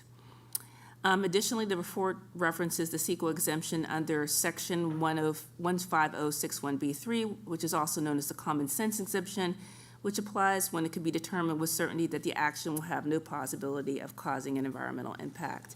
And so again, this reinforces that the separations agreement is primarily administrative rather than physical.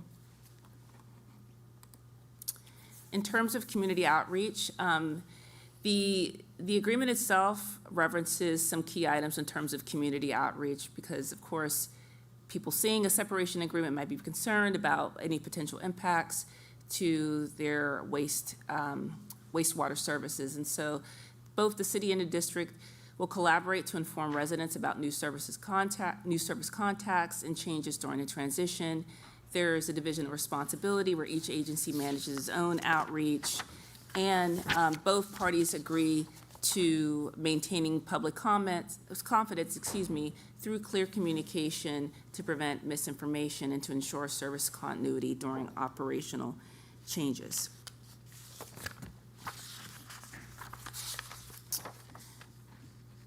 In terms of fiscal impacts, the budget impact will be addressed in the fiscal year 2026-27 budget. It will be the city's responsibility for accrued leave payouts under the applicable agreements, reimbursement of certain district-held replacement funds, district payment of unfunded pension liability as determined by the retirement system, and administrative support reimbursement by the district through the effective date. One thing I should option that impacted labor and bargaining groups have been notified prior to bringing this action forward to council. And so as of this date, staff has not received any comments from any of those bargaining groups regarding the separation agreement or a request to meet and confer. And so with that, the proposed separation agreement provides a framework for a practical transition of SRSD operations from the city-supported model to CMSA. It preserves continuity of essential sewer service, clarifies financial and administrative responsibilities, reducing the ongoing city burden after the effective date, and creates a clear trigger for implementation once CMSA is ready to begin full operations with SRSD. And as a reminder, the action does not dissolve SRSD. The operative date is contingent on readiness, and the CEQA review is administrative.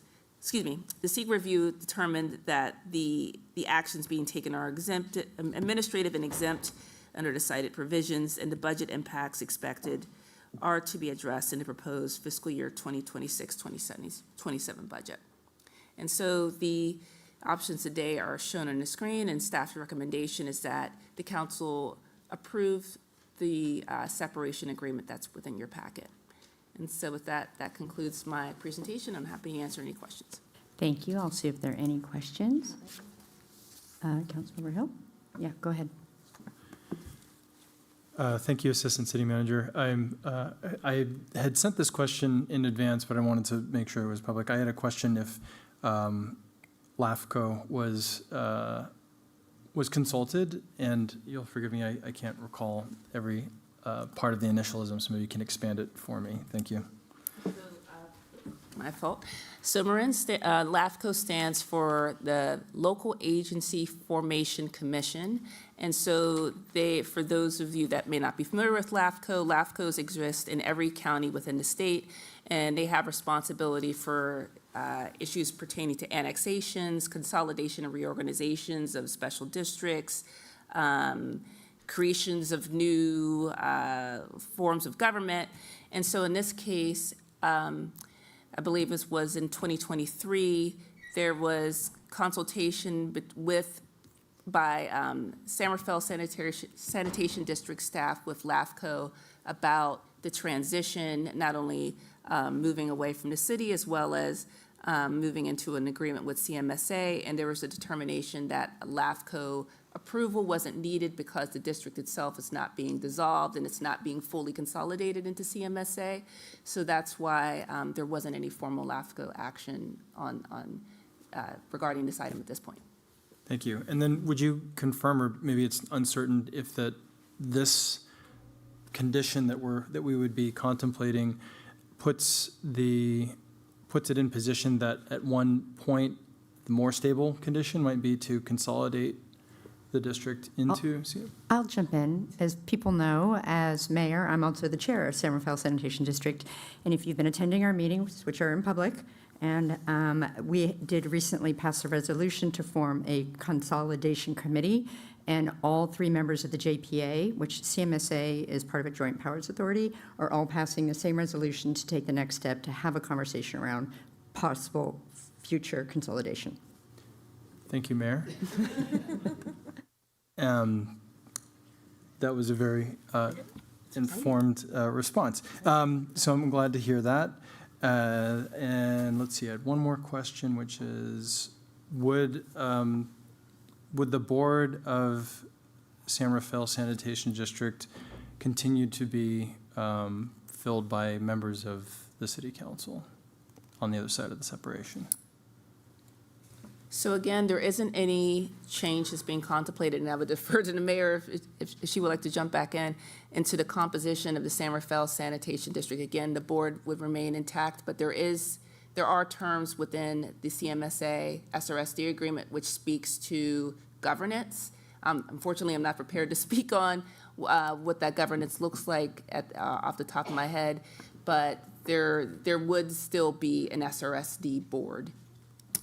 And I'll just add, it'll be comprised as it currently is, so there's no changes in terms of how the board operates and how the budget is put together. The district board would still meet and once a quarter and approve the budget. And then CMSA, they would be the ones that would be manifesting and doing the employee part of it. It's really, if you think about it this way, it's moving the employees of San Rafael Sanitation District from this kind of split, partly with the city, partly with the district, all under the CMSA umbrella. And so, but to answer your question, if there were to be full consolidation, which would be a very long conversation, In my comments, I'll tell you that it's taken 2 years to even get to tonight, but that would be possibly contemplated. But at this point, no, there's no change in the board, in our representation on the board, and which is currently, by the way, myself and Councilmember Bushy are the two representatives. All right. Thank you, Assistant City Manager Robinson Pignon and Mayor Kate. Councilmember Yoran Scalati. Yes, thank you so much. And in addition to the administrative part with a lot of HR, there are some facilities that I guess we are currently using, like the Canal Community Gardens. So can you speak a little bit about that and if there are like any future risks around those?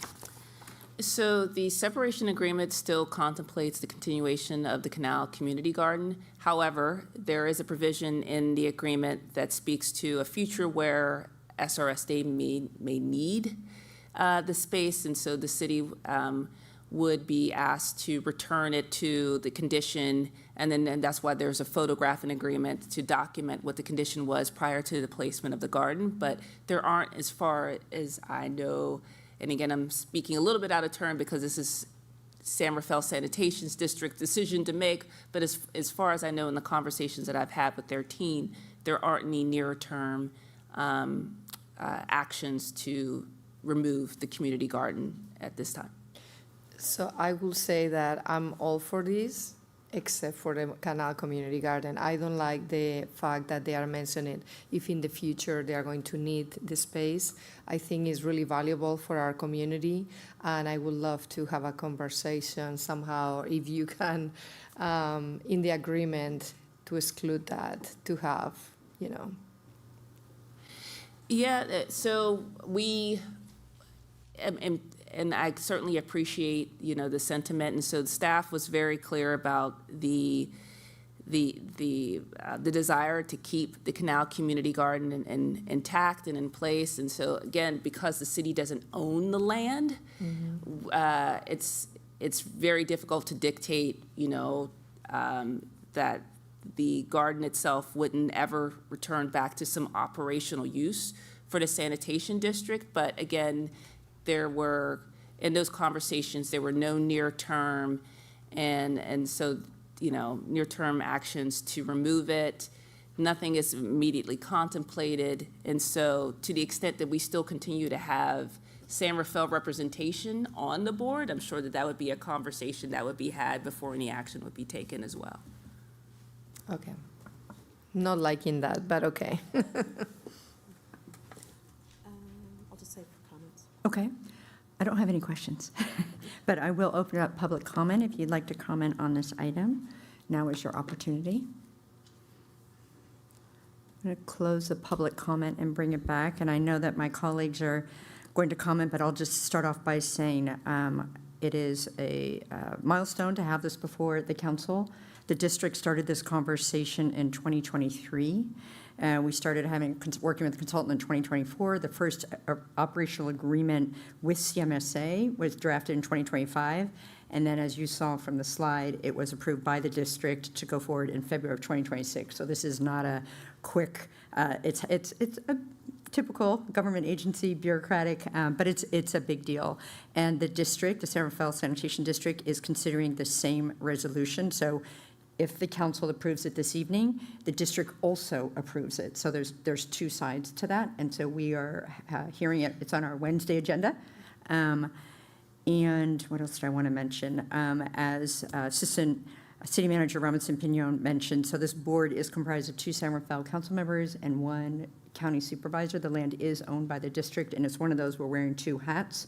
And I'll just concur, there are no plans to acquire back this property, or in their easements all over the place. I mean, this is the most tangible piece of property that also has another use, but there are easements throughout the city. And so it has, the structure itself, the physical infrastructure has worked really, really well, and the district recognizes this. The whole reason, or the big underpinning reason, is one, to ensure that we continue to, the district, provide top wastewater collection services, and ensure that our employees, meaning the district employees, are compensated at a level that is competitive with other sanitation employees. And by having the interface with the city, there's not clarity around that because the job structures don't perfectly line up because we don't have sanitation engineers and et cetera within the city. So there are lots of additionally complex reasons, which I'm happy to go on about because I'm really excited about being at this point, but I will stop there and just put a bow on the comment about the consolidation. I think that's really interesting. It did take Sausalito. They have done a consolidation, and I think it took them 10 years, so I'm not going to get that excited. That was a full consolidation that they recently did.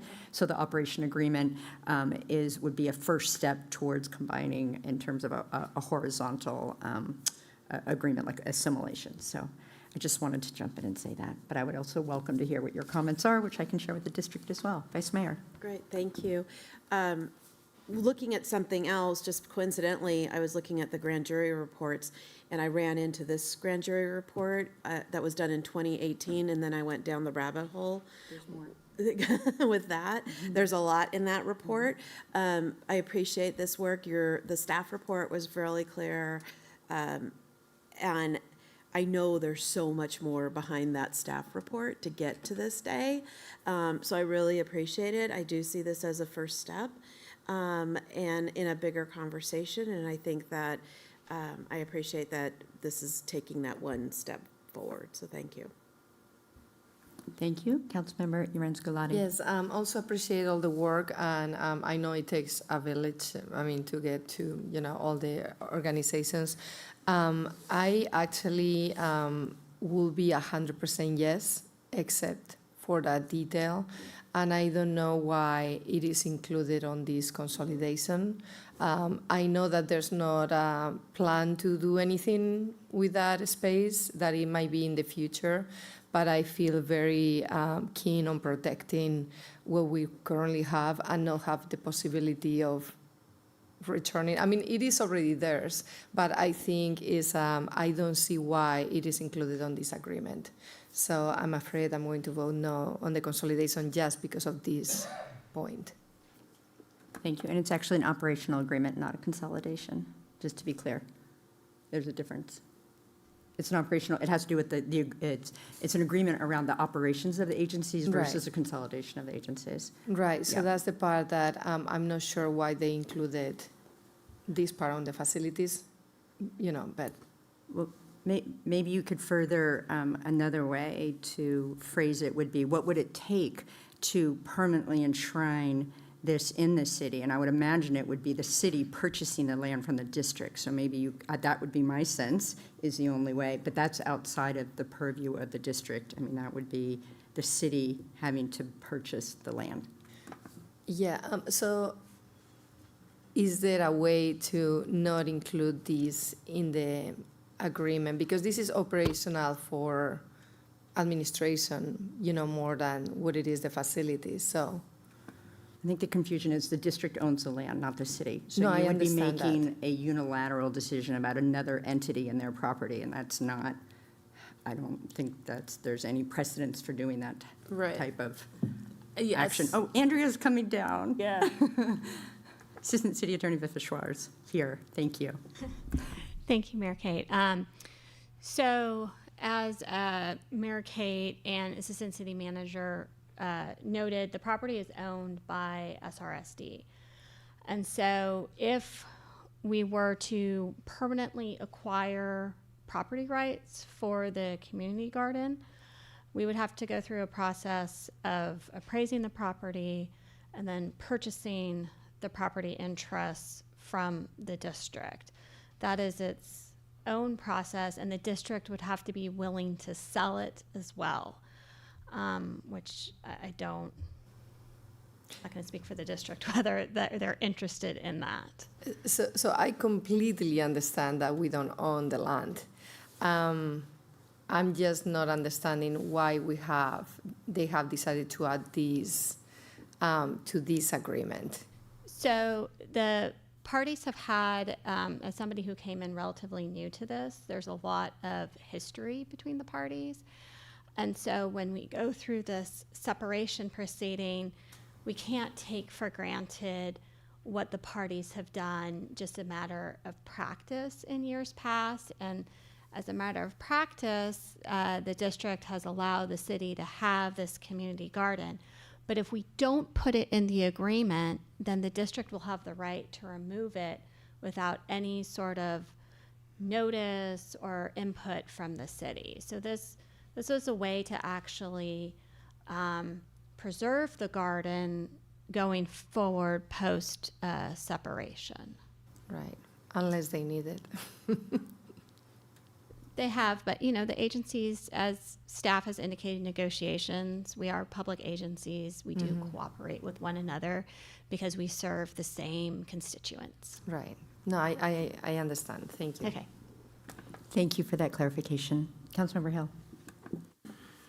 Thank you, Mayor Kate, and thank you for providing testimony for my questions. And thank you, Assistant City Manager Robinson Pignon, for the report. As the mayor has testified, this has been an ongoing matter for many years to get to this point. And this is one of those matters that is largely invisible to the community, not because it's behind closed doors, but because these things happen in over multiple years. This, on face value, is the right thing to do to ensure that assets that are not the major for our staff goes to ensure that the people and the assets are being properly managed. And as to Councilmember Jorns Golati's concerns, I share that concern. And I do see this, though, as an agreement that has to inventory assets, including land and property, that has to be contemplated. If there is a moment in the future where it makes sense that there is a concern about what that land might be designated for at that point, I think whichever council is serving at that time, hopefully it's not ours, would contemplate the value in the acquisition if that time ever comes. So I will be moving forward with approving the agreement. Mayor, can I just ask like a clarification? Of course. Thank you. So I'm reading here, in the event that the city no longer desires to continue the Canal Community Gardens, so that, can you please clarify that is what it says, that is if the city doesn't want to continue versus the agency deciding that they need the space? Apologies for just I'm sorry. Flipping to the page. It's page number 2. Okay, thank you so much. Yeah. So yes, so it says. Bottom part. So I'm looking under licenses for paragraph A, and it says, in the event the city no longer desires to continue to, as you mentioned, the city will remove within 1 month. And so you are correct. So I'm just trying to clarify that is in the event that the city no longer desires to continue versus. Correct, you're correct. It is, and the license will terminate after the removal of the items, and the city would be obligated to restore the lot as described. Okay, great, thank you. Thank you, and I will remind my council colleagues that Councilmember Bushy has served for a long time, but she won't be serving on the district after November, and one of the 3 of you is more than welcome to join the board, and that's part of the conversation that we have. So just putting that out there. Thank you. I've already made my comments. I would entertain a motion on this item, please. Well, I'm actually happy to move to adopt a resolution authorizing the mayor to execute a separation agreement between the City of San Rafael and the San Rafael Sanitation District, establishing terms and conditions related to the transition of district operations from city-supported staffing and administrative services to the Central Marine Sanitation Agency, CMSA. Second? Moved and seconded. Roll call, please. Councilmember Hill. Aye. Vice Mayor Kurtz. Aye. Councilmember Jorns Golati. Aye.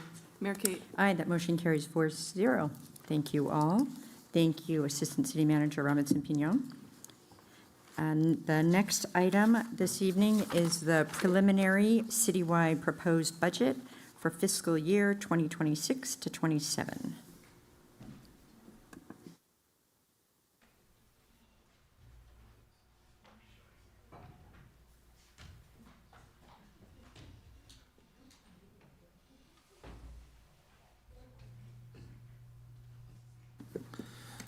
right. Thank you, Madam Mayor, members of the council. So as noted, this is the presentation of the proposed budget for fiscal year 26-27. There's no formal action associated with this agenda item, but any feedback or direction from the council will inform finalizing the proposed budget that is scheduled to come back to council for reasons that we will touch on at the meeting of June 15th for formal adoption. Just a little housekeeping. We will be covering here the proposed budget that has several components to it. The presentation will summarize and add maybe a little bit of additional information to the information that's provided in the staff report. Included in this agenda item will also be a presentation aided by our able public works staff on the proposed capital improvement program budget, and then we'll kind of bring it back for a wrap-up. So we'll be tag teaming slightly a little bit.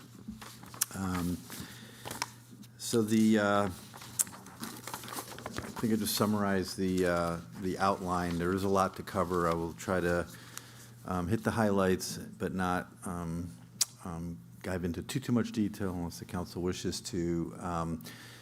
First, just a couple of information in the staff report regarding the third quarter results for this fiscal year, because as you can imagine, preparing for and planning for next year's budget and beyond starts with understanding of where we're at presently and what our updated projections are through the end of the fiscal year. We'll also talk about the baseline budget and update to the baseline budget that we prepared for next fiscal year. And this is the kind of forecast that we had projected that indicated some fiscal challenges, particularly in the general fund going forward. So we're going to update the problem statement. We'll summarize at a fairly high level the overall proposed budget, but really focus on the budget recommendations that are contemplated in the 26-27 budget to include both the balancing measures proposed to bring the budget to be balanced, and well as address maintaining our reserves, et cetera, but also providing some budget flexibility to address some of the priority funding needs that are front and center within the limited resources that we have. There's a summary of some of the staffing changes that go along with it. We'll talk about the CIP and then a little bit of what comes next on that. So I'll just quickly touch on the information that, again, is in the staff report. At a very high level, we just provided updates on our all funds revenues expenditures through the third quarter, which was the accounting period ending March 31st, 2026. And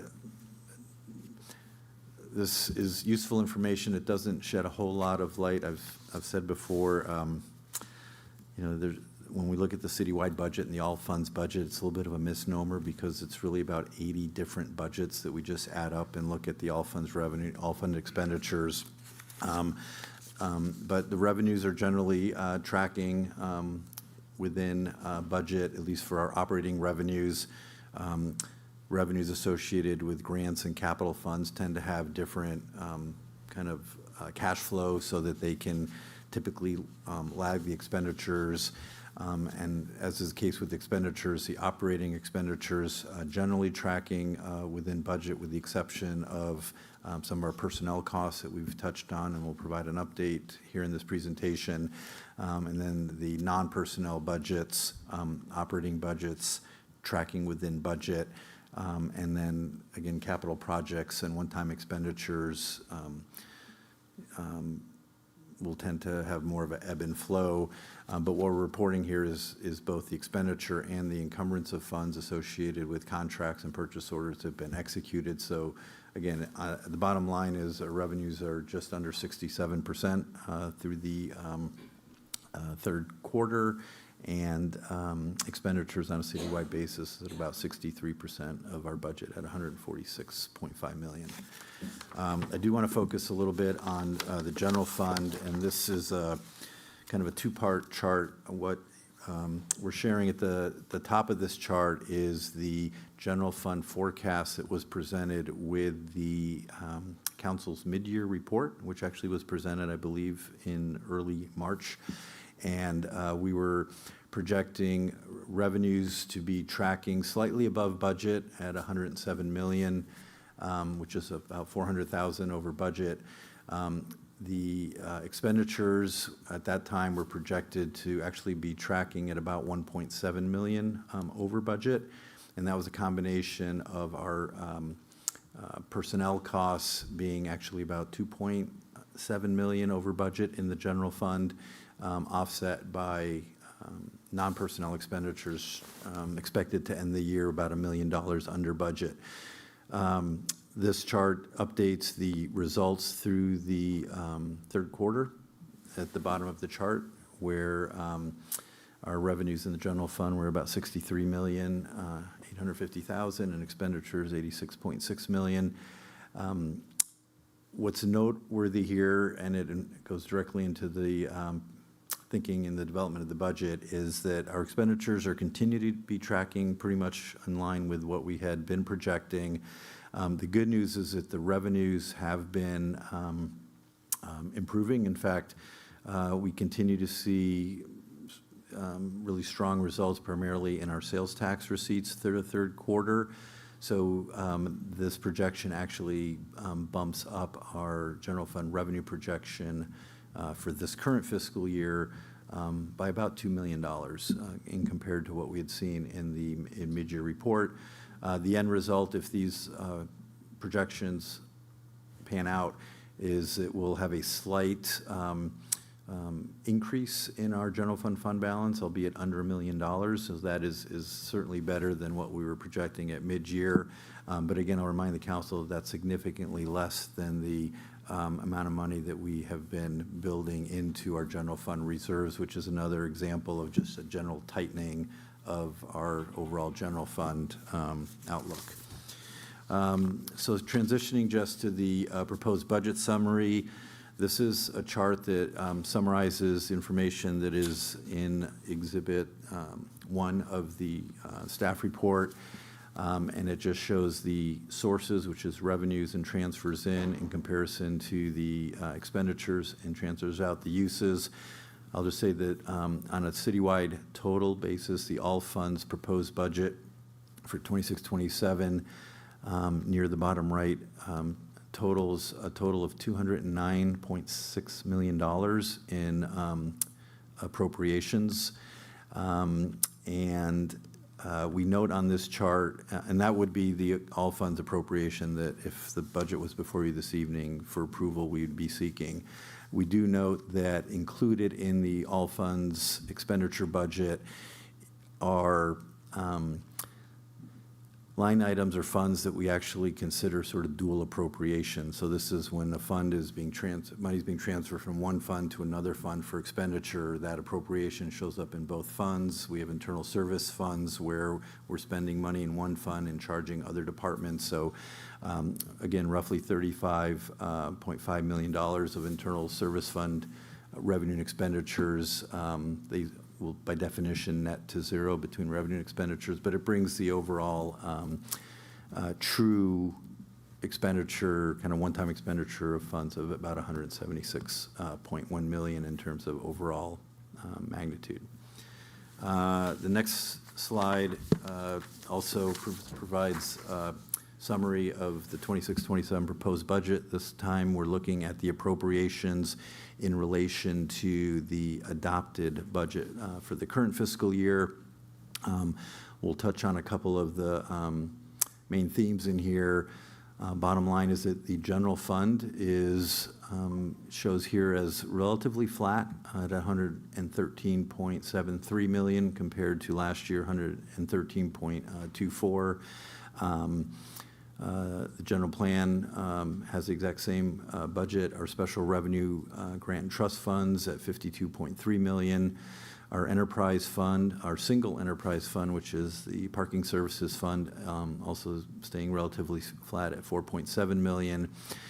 We do see a increase in our internal service funds from 26 to 33.3 million, but as is noted in the staff report, and we'll touch on it, this also reflects actually a change in how the 26-27 budget is being proposed as it relates to two particular areas, and that is our building maintenance and our fleet maintenance, which have historically just been general funded programs in our Public Works Department. In most jurisdictions, I would argue best practice is building maintenance, and fleet maintenance is typically an internal service fund where we're providing services to the operating departments that use those services. So that this increase in the internal service funds is largely attributable to that. And we'll talk about some of the impacts that it has intended and unintended as we go through this. But it's also going to help us going forward to ensure that when we're setting fees and rates, that we're actually capturing the full cost of these operations. And then our capital projects funds at 2.7 million.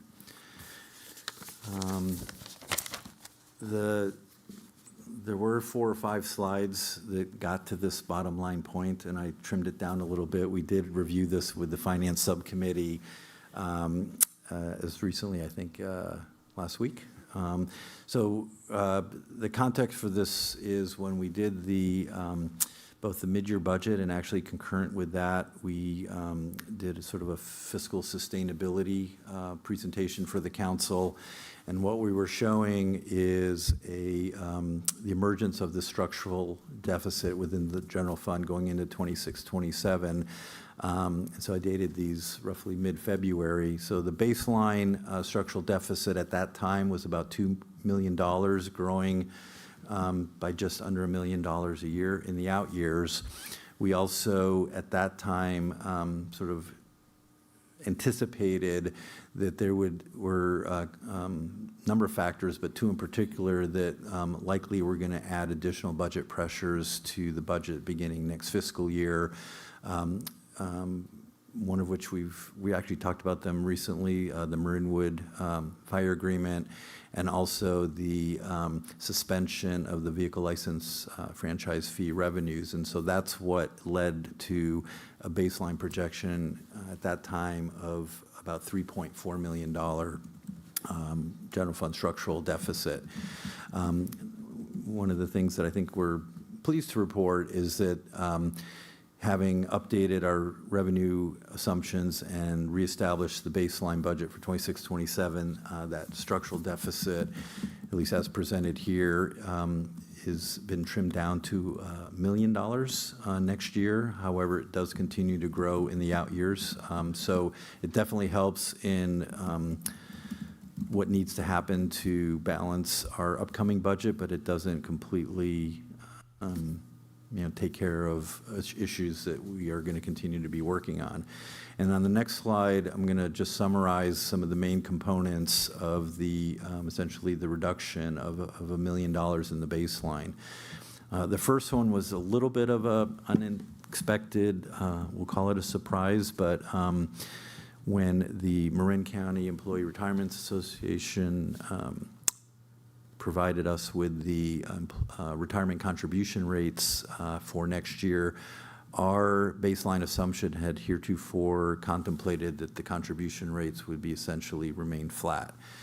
We actually saw a reduction in the contribution rates, which ends up having a favorable impact of about $1.2 million to the general fund.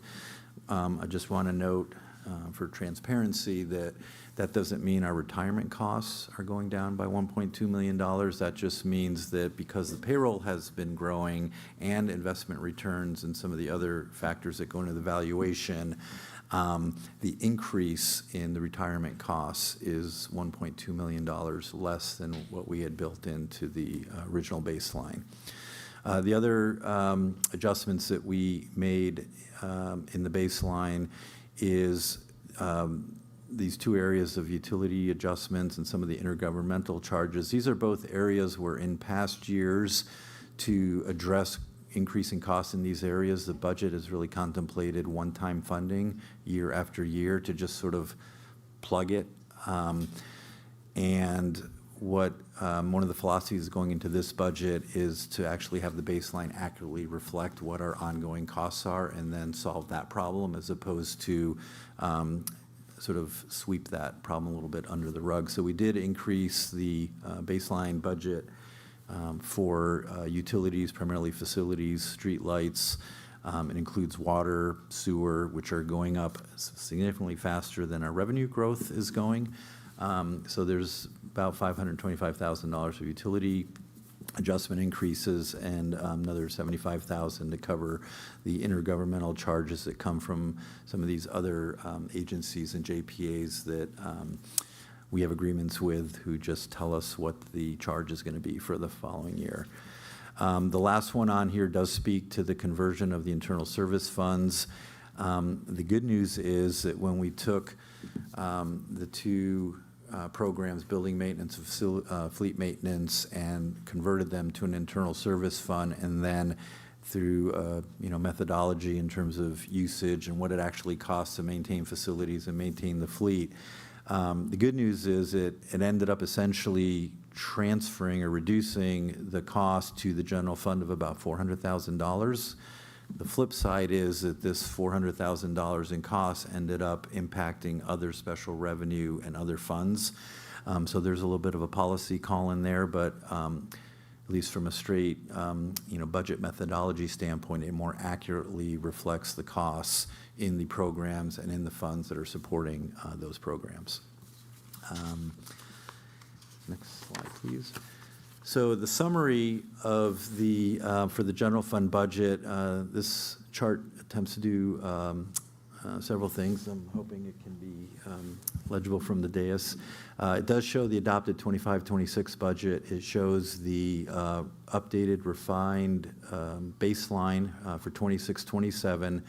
And then it shows the about $1.75 million in budget balancing measures, which is a combination of some favorable revenue impacts and transfers into the general fund, and a little over $1 million of baseline reductions in the general fund.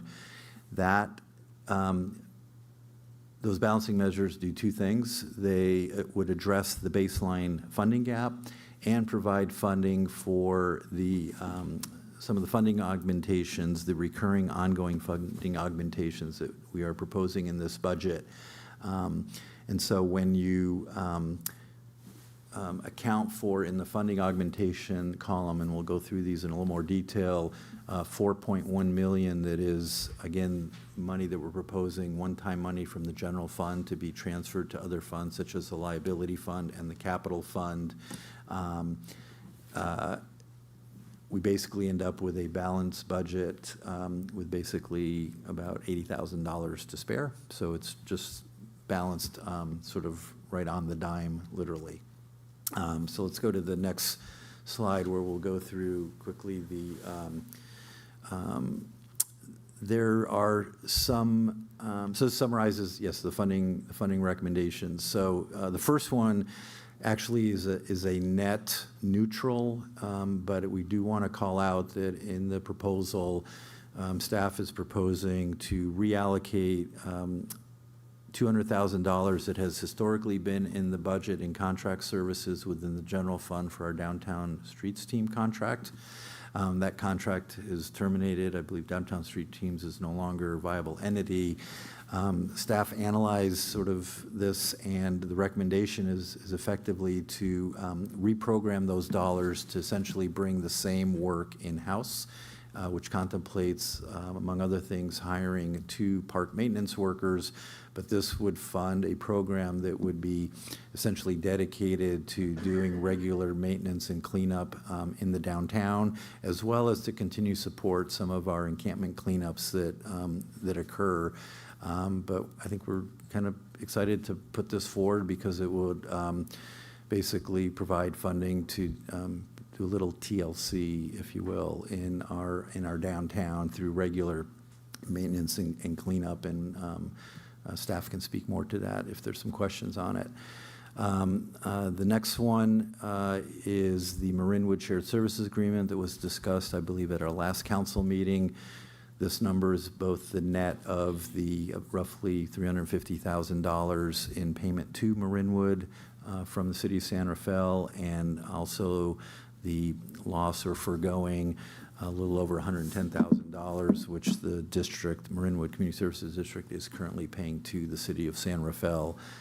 So that nets to the $460,000. The other one is a proposal that is also related to the fire department, less related to the Marinwood Services Agreement, but what this contemplates is adding 3 firefighter paramedics position to the authorized staffing within the fire department, specifically to serve as the staffing above and beyond the minimum staffing required to staff all our apparatus 24/7, and basically provide some relief, literally, to the need to ensure that we're maintaining minimum daily staffing exclusively through overtime. So anytime a firefighter, paramedic, or engineer, captain, line staff is either sick, on vacation, in training, injury, parental leave, we are required to backfill via overtime. So that can work because overtime arguably is a little bit, in the current environment, a little bit cheaper than a fully burdened cost of a position.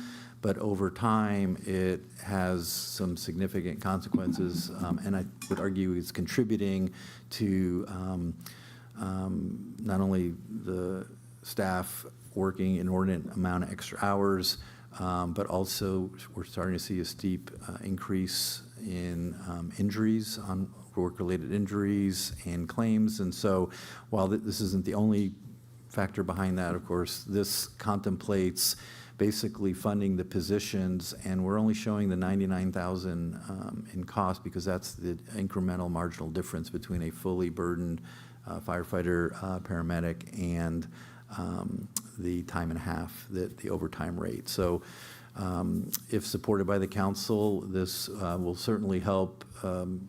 It doesn't reduce the overtime cost, it just shifts it to base pay, but we're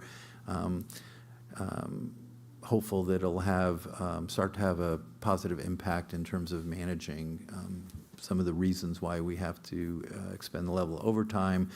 And so I should also note that this represents the general fund share because the all of those line positions are funded through a combination of the general fund and the paramedic tax. So there is an additional cost component in the paramedic fund to this recommendation.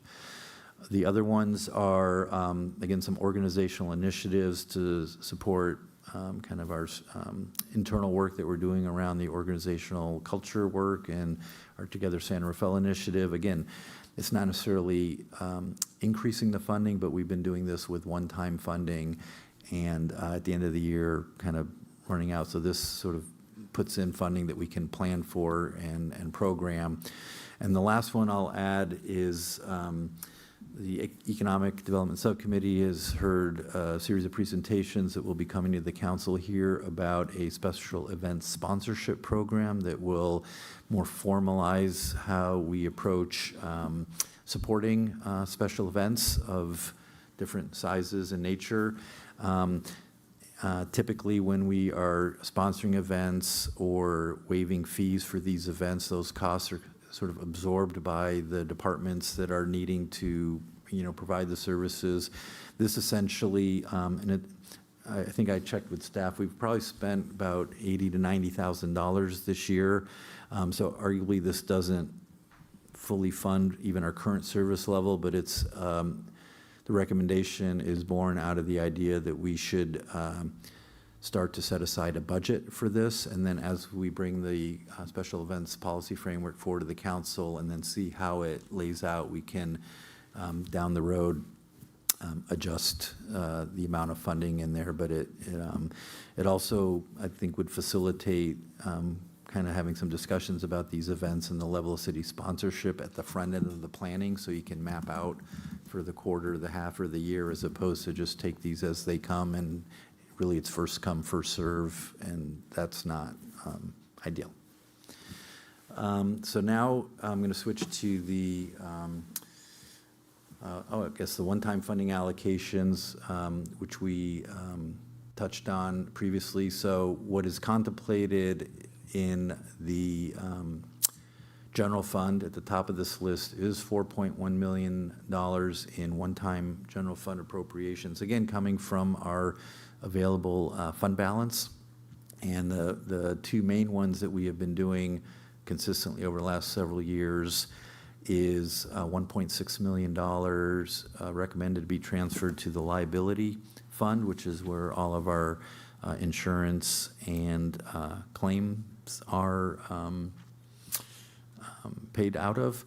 And it doesn't have a funding source. So the only funding source for the liability fund is the transfers from the general fund, and we're and I think this is a little bit less than we transferred last year, but this is an area that I think we're going to need to have some additional conversations on, starting with the Finance Subcommittee, just given the trend line on the liability experience with the city.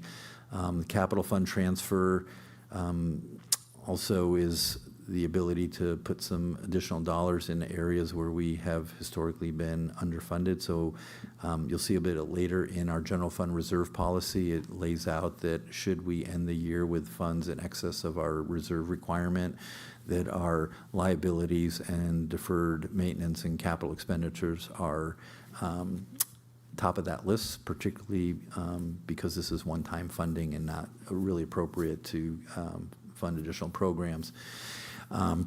Also, as it relates to the interim shelter program, we'll actually be reviewing this budget at tomorrow's homeless subcommittee, so there'll be a little bit more explanation there before this comes back to council for action. But what is contemplated here is consistent with the grant agreement that the city has with Marin County. We're primarily using grant funding, and right now the ERF 3 funding to support both the operations of the sanctioned encampment, and that's envisioned to also be funding the operations of the 350 Marydale shelter once that opens. And in that grant agreement, it also stipulates that for fiscal year 26-27, when the ERF 3 funds are exhausted, the city and county will contribute equally in a 50-50 towards the operating costs for this coming fiscal year. This contemplates in this budget both the city and the county allocating $1 million between the two to cover operations through this fiscal year. Not really germane to the 26-27 budget, but because it's we'll be talking about it tomorrow. Funding of the ongoing operation of that shelter beyond 26-27 is still one of the sort of funding needs. However, we are making, I think, good progress with the county in preparing the ERF 5 grant application, and things I think are, at least we're optimistic and things are looking favorable that would be just a key component and would actually reduce the amount that has been contemplated needing to be raised through private philanthropy and other donations in order to do that. But this would get us through the 26-27, essentially year one of the interim shelter project.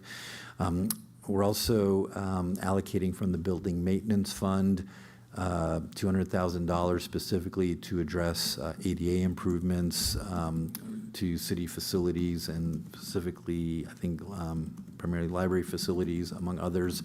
I would note that ADA is another area that the city arguably has some catch-up to do to ensure that we are investing in ensuring that all of our facilities and all of our programs are accessible to constituents with all different abilities.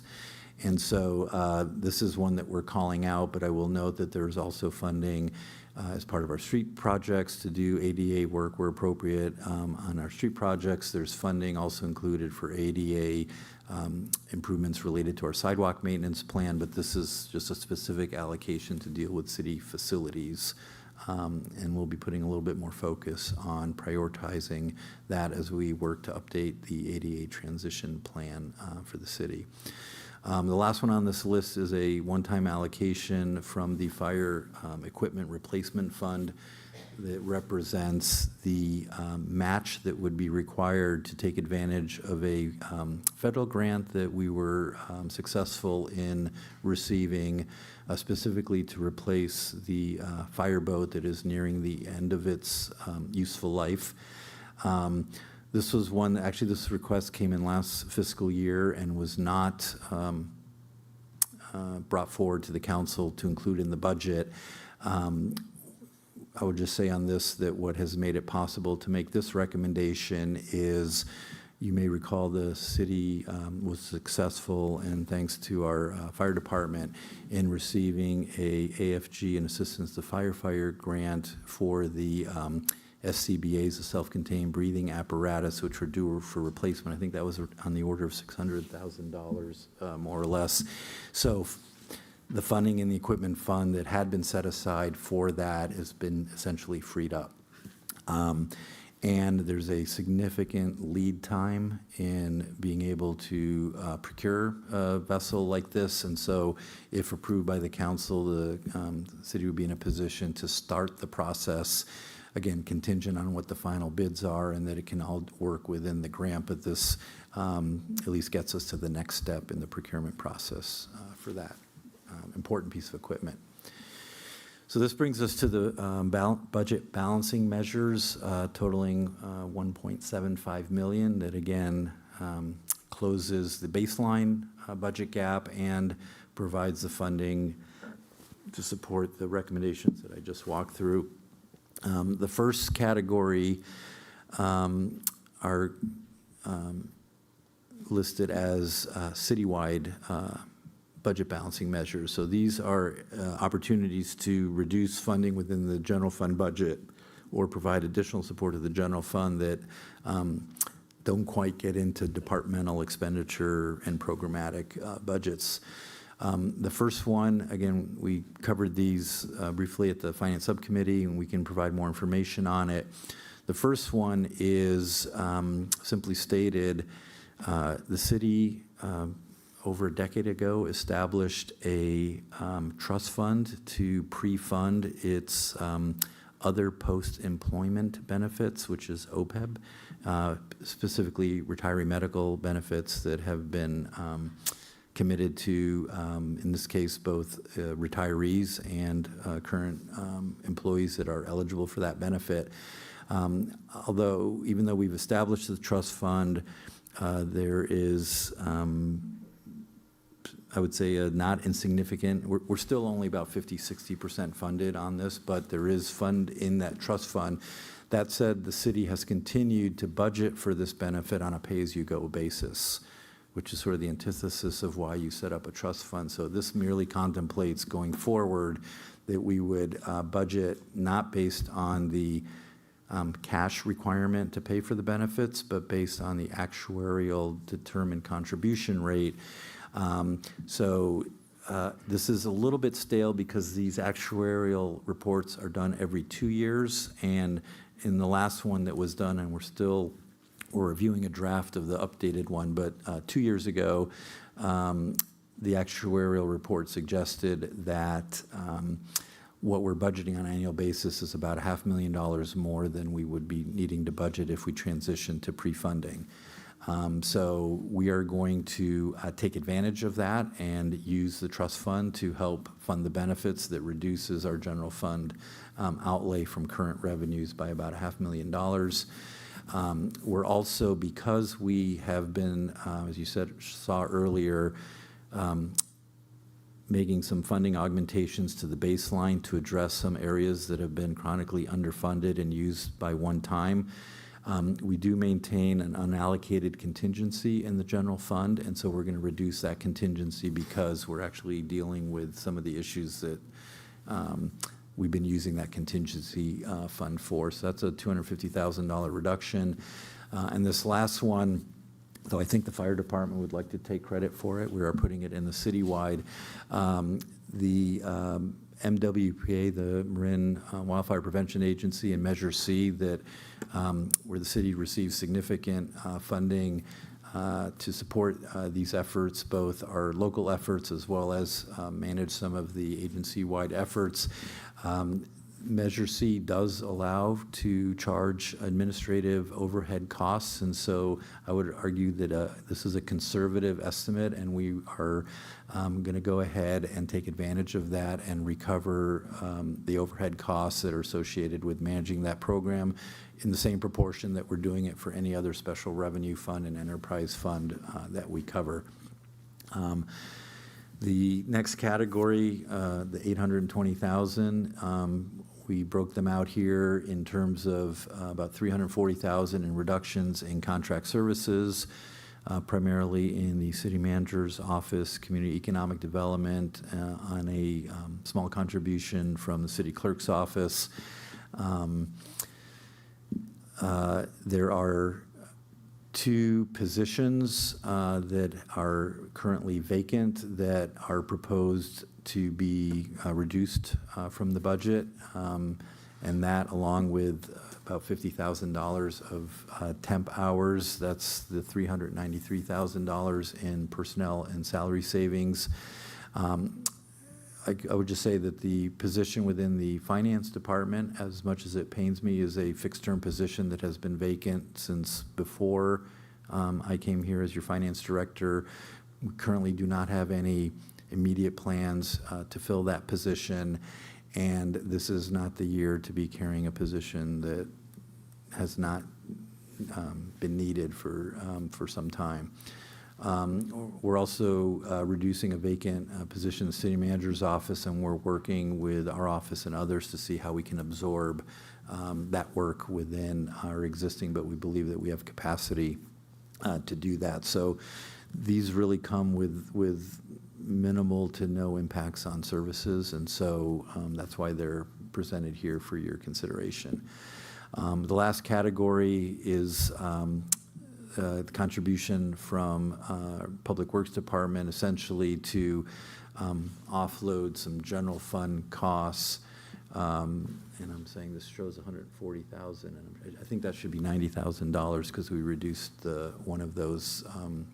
This is we've been making some really good progress in ensuring that a lot of the work in our community and economic development department associated with these projects that are coming in, for which we're requiring developer deposits to reimburse for those costs, are being covered. This basically contemplates a small ability for Public Works that does do work associated with reviewing and processing development applications to also be included in the cost recovery from developer deposits. And then a small item, well, it's small in the scheme of things, but it's significant. Our sign shop that's operated out of Department of Public Works is also, I believe, 100%, if not primarily general fund supported. So this would essentially transfer some of the costs to our gas tax, streets and roads fund for work that they're doing associated with our streets projects. So all told, this gets us to that $1.75 million of balancing measures. I shared with the subcommittee that I'll just say Councilmember Hill had a great question, which is where do these proposals come from? I would just note that at the start of the budget process and looking at not just 26, 27, but in the out years, we asked departments to submit proposals to reduce up to, I think, 3% of their general fund budget, which is about $2.6, $2.7 million, to just come up with a list. And then we added some of the citywide measures. So these really came from that exercise. And so there are other proposals that were made that arguably would have more direct impact on our ability to maintain current services.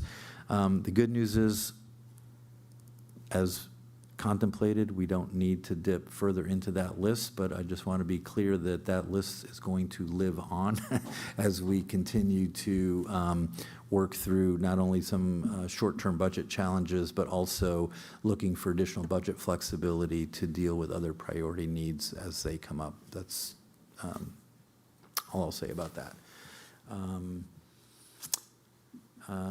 Okay, so I'll just wrap up here before a quick pivot to the capital plan that, as proposed, the budget proposal would still maintain through 26-27 our 15% general fund reserve that was established through the updated reserve policy going into the 24-25 fiscal year. Just a reminder that that reserve has three components. There's the 10% essentially emergency contingency reserve, which is just under 11 million. And again, this is in our fund balance. Through that policy update, we also added an additional 5% for economic uncertainty. So that's the 15% general.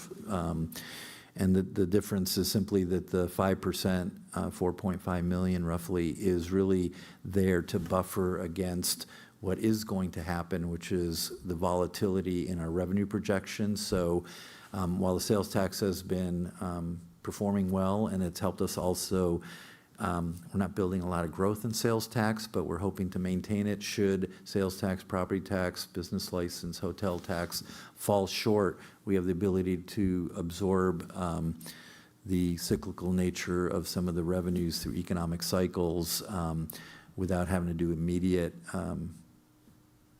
adjustments to the budget. Although the policy does contemplate that if there is a year when we need to dip into those reserves, we have to come up with a plan to restore the reserves over the next couple of fiscal years.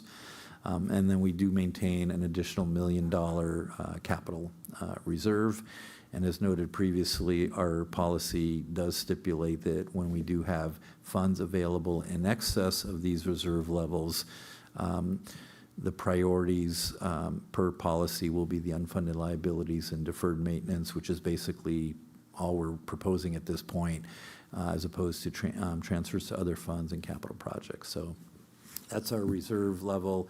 I think of the next slide just shows the same information in numbers in terms of our beginning fund balance, revenues, expenses, ending fund balance, and reserve status.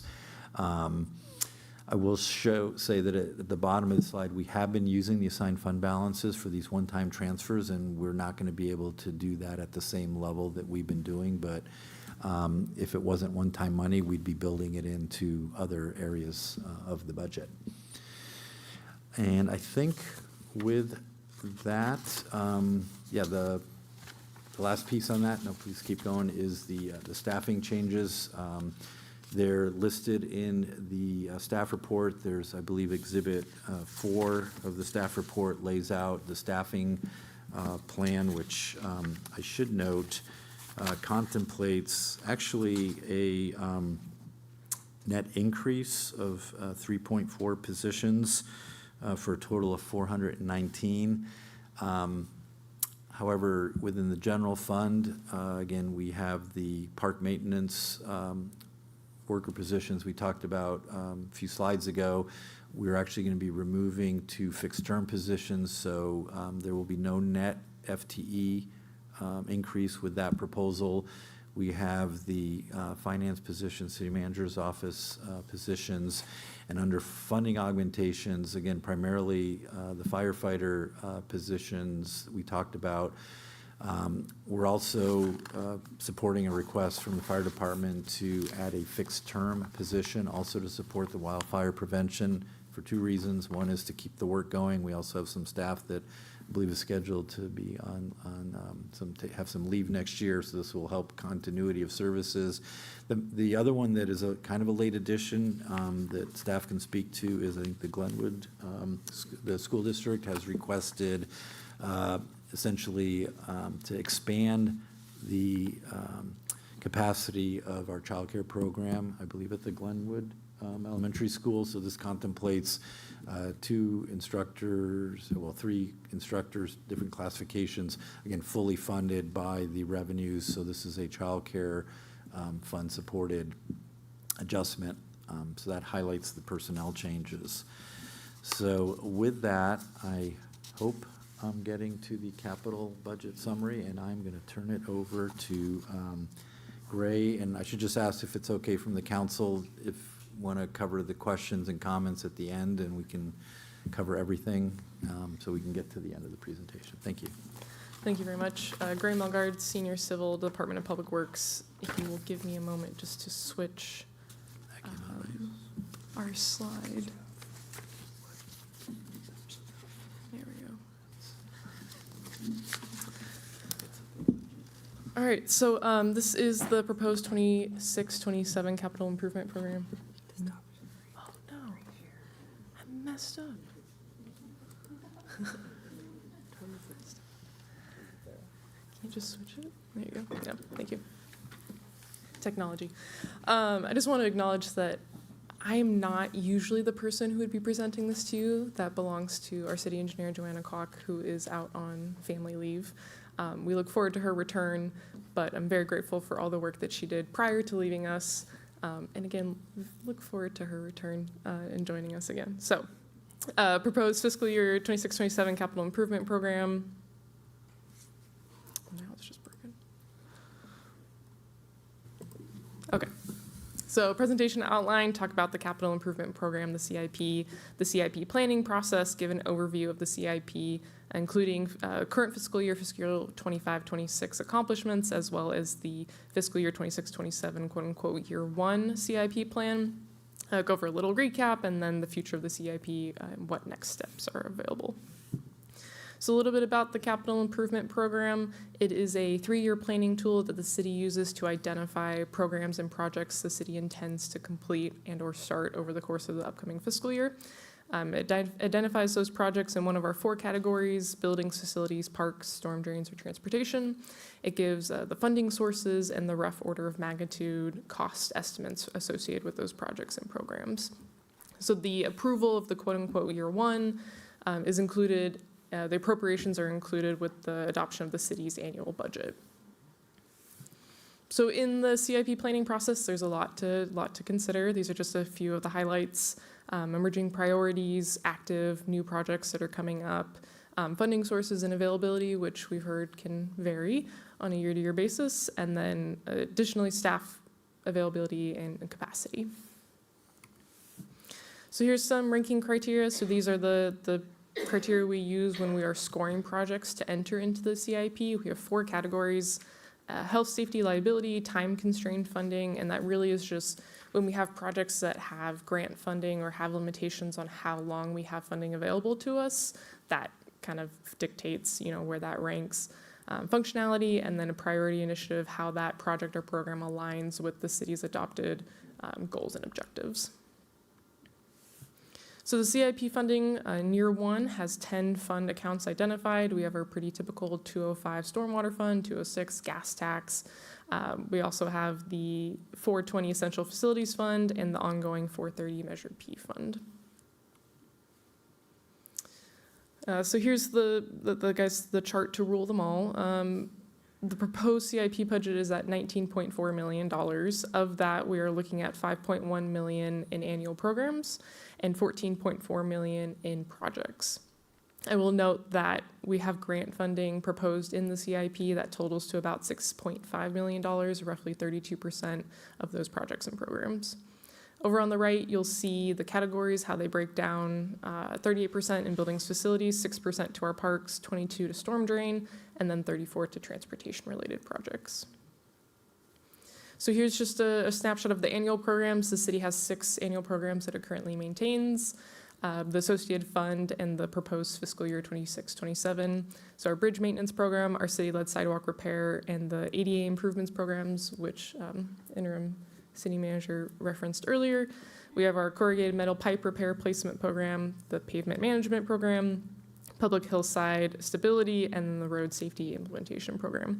And I will just take a note that all these annual programs are slightly up from last year, with the exception of the pavement management program in terms of funding. So jumping into buildings and facilities, so the city operates roughly 56 buildings and facilities across our network. These include city hall, libraries, parking lots, garages, childcare, and much, much more. Just taking note that we do have 2 projects that are still pending completion this fiscal year. So that's the Pickleweed Branch Library and the City Hall building envelope maintenance upgrades, some painting, minor efforts that our operations team is taking care of. So here's 26-27 for buildings and facilities. The projects are listed there on the right with their fund prior year appropriations, just to draw attention to if this is an ongoing project that has already seen appropriations from council, and then the proposed fiscal year 26-27 appropriations list. So we're at about 7.3 for buildings. Funding sources include the 611 Building Maintenance Fund, Measure P, capital improvements, and a little bit of gas tax. Also on all subsequent slides, when you see the /G under the fund category, that denotes a proportion of that being grant funded. So just some highlights. So in 25-26, buildings, facilities projects, we completed the downtown library project, the electronic sign replacement for the public safety center. The electrical vehicle charging installations will be complete by the end of the fiscal year. I'm very hopeful in having that on this slide, as well as some A.J. Borrow Community Center upgrades, Fire Station 56 as well. A couple of projects that we are rolling over, just they're continuing on from this fiscal year into the next. A.J. Borrow HVAC and roof repair, Pickleweed Preschool Portables, City Hall layout assessment. Just want to take note that these are continuing on. And then the upcoming projects. So we have our ADA transition plan, Terra Linda Pool, Downtown Library conversation, and then the Falkirk Community Center. All these kind of come together in the upcoming projects that are new as of this proposed fiscal year.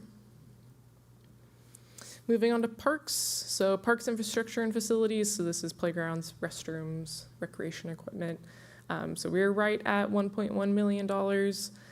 We'd again have some grant funding, and as funding source is primarily split between 241 Park Measure A and 401 Capital Improvement. So some completed projects, Boyd Park playground equipment got replaced, interim playground equipment got replaced, Peacock Gap, and then the Pickleweed Park enhancement and field renovation project was completed. A couple of projects rolling over, Peacock Gap, tennis court resurfacing, the Pickleweed Park enhancement, just the restroom building, not the rest of the park, and then the welcome gateways. Some upcoming projects, Boyd Park water system repair, the beach wall seawall assessment, neighborhood park feasibility study for Montecito, and the Mahone Creek path enhancement. So these are upcoming new in this CIP. Onto storm drain, split primarily between 205, a little bit in 236 for the Loch Lomond district. Again, grants are denoted by that G. You'll see primarily 98% is grant funded this year, so that is primarily going to our large trash capture device projects. Completed projects this year, we have our large trash capture feasibility study, and then the 25-26 corrugated metal pipe replacement annual program.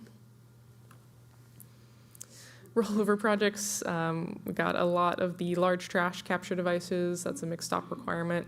So all those different locations, as well as ongoing work for the San Quentin pump station reconstruction, the citywide storm drain plan, and then some environmental compliance and permitting citywide. Upcoming projects, Loch Lomond Community Facilities District, CFD number 10. It's a basin safety improvement. This came at the request of some of our operations groups. And then the San Quentin pump station, when it is complete, move into a post-construction monitoring phase. I also just want to, so as part of our annual programs, one of them falls into the stormwater category, so I wanted to take a moment for that. Really the focus of this annual program is to prioritize the replacement of existing corrugated metal pipe facilities across the city. So here are some photos of some of the replacements that happened this year.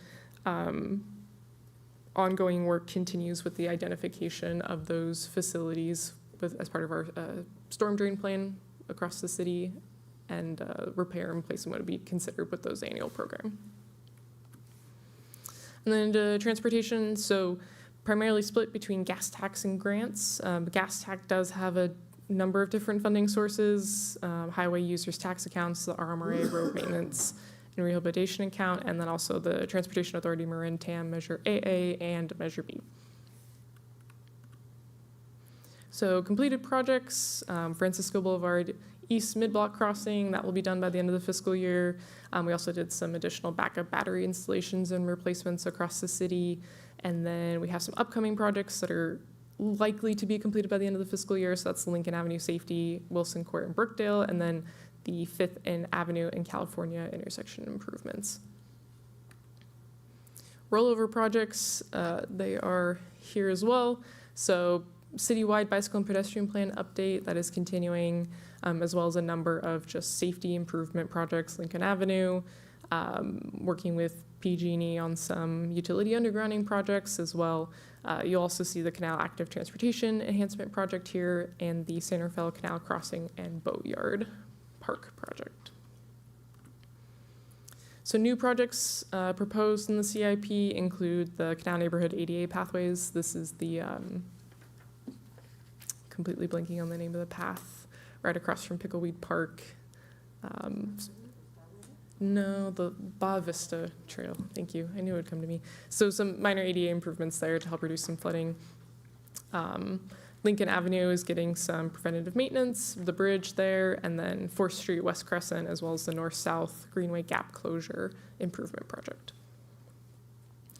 So jumping back actually to some of our annual programs that fall under transportation. So we have the city-led sidewalk repair ADA improvements. This is focusing really on concrete shaving to reduce those lips, you might see on some of the sidewalks.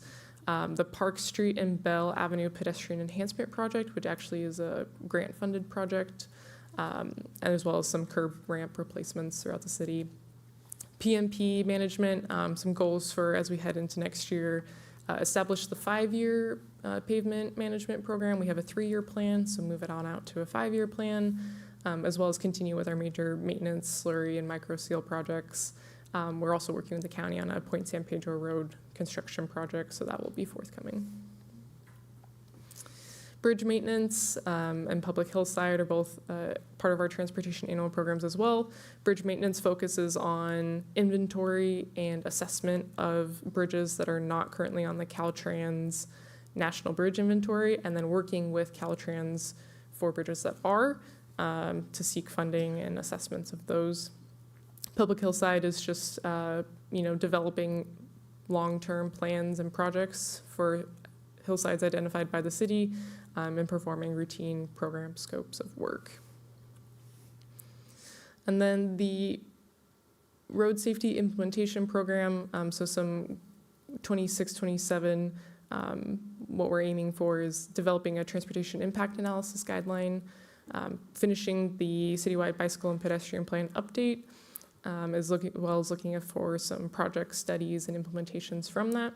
The Point San Pedro Pedestrian Quick Build Enhancement Project, which is in conjunction with the Point San Pedro Slurry Seal Project, and then additional implementation of the AB 413, which is the 20 or 15-foot no parking limitation in front of crosswalks. So just kind of tying it all back together, back to the beginning. So again, we're at $19.4 million in the CIP proposed budget. Of that, split between annual programs and projects, about 75, 25, 74, 26, and our individual categories. So in terms of next steps for the CIP, so continue to adapt and change to the city community needs as we move throughout the year. Continue to apply for our grant funding that I'm thankful we've been very successful at in previous years. Continue to evaluate our annual programs and their implementation, and then go and look at the CIP planning process and start incorporating some of our other citywide planning documents and recommendations from those into the CIP itself, and then review that CIP through the lens of DEIB. So this presentation will be uploaded to our website, which is the QR code there for review, and that is it. Yes. Thank you, Gray. You have prettier pictures in your presentation than mine. I just have a couple more slides just to wrap up and quickly turn it back to the council and public comment. I think we're on slide 17 there.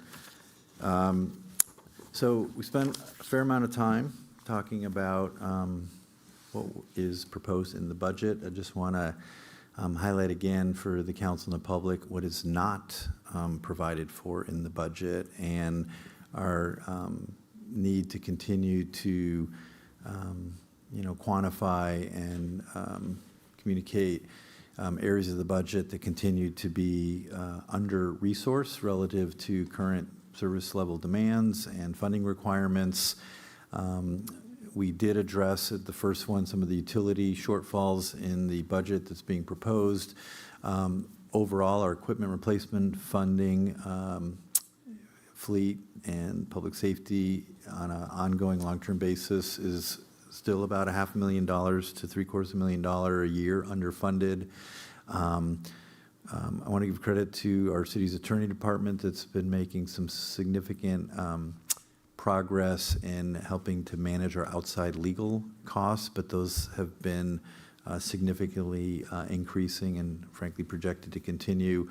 We've talked about infrastructure. There was a question at the Finance Subcommittee. Gray noted about $3 million a year in our pavement maintenance. That's about $2 million below the level needed to maintain our current levels. And I would note that that level of funding is actually made possible this next fiscal year through some reallocation of the TAM funding formula that provides some kind of a front loading of some of that. We had set aside funding and we still have it in the reserve to help bolster that in the out years.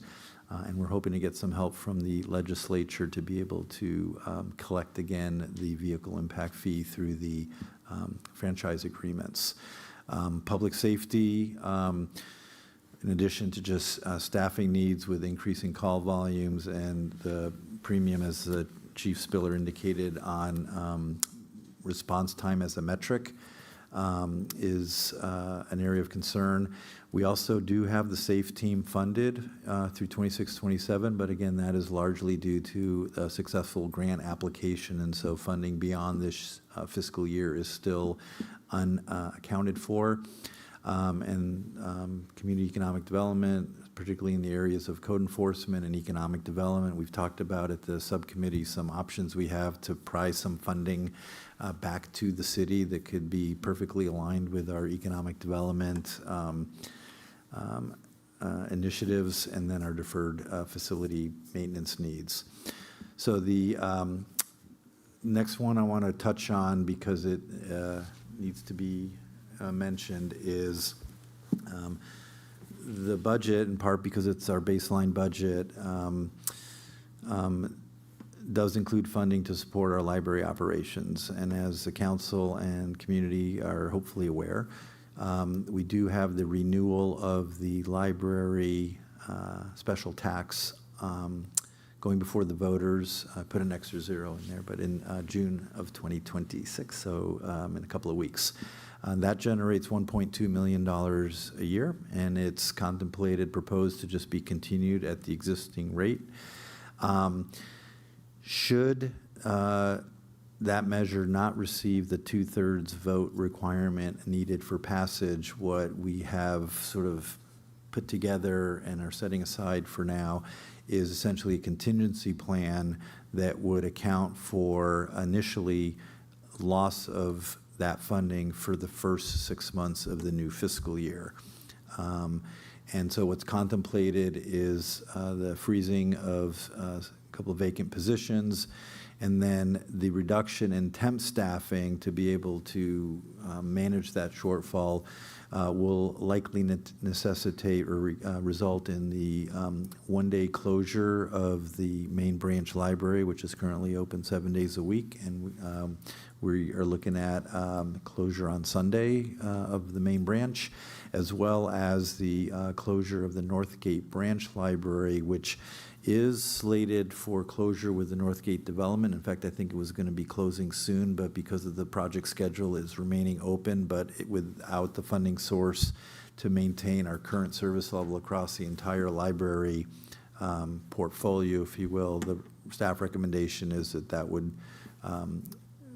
necessarily close. There's also some reductions in the collection budget and some other non-personnel, and using about $300,000 of available library tax fund balance. Why are we looking at a contingency for 6 months? The answer to that is we are already doing work to bring to council a recommendation of potentially a measure on the November 26th ballot that was discussed in our fiscal sustainability presentation. I guess not obviously, but it's staff's position that if Measure K is not renewed and isn't passed, then it's even more of a imperative that we have something on the November ballot to also account for. So the hope would be that if K doesn't pass, that we would be back before the voters in November with a measure that would also necessarily address the needs of the library as part of that. So just a quick reminder on the next slide that the work that we're doing on a November ballot, we're continuing to look at the possibility of bringing forward for council consideration an increase in our property transfer tax. There's some more analysis being done and some kind of policy questions that will come forward with that. An alternative to that might be bringing forward a public safety tax, albeit requiring a 2/3 vote, but that would primarily address what was in an earlier slide about public safety funding needs and gaps. This slide is just to remind the council that council action is going to be needed by your July 20th council meeting for anything that's going to appear on that November ballot. We're going to be doing some additional polling here in early June. We'll be again bringing this to the Finance Subcommittee.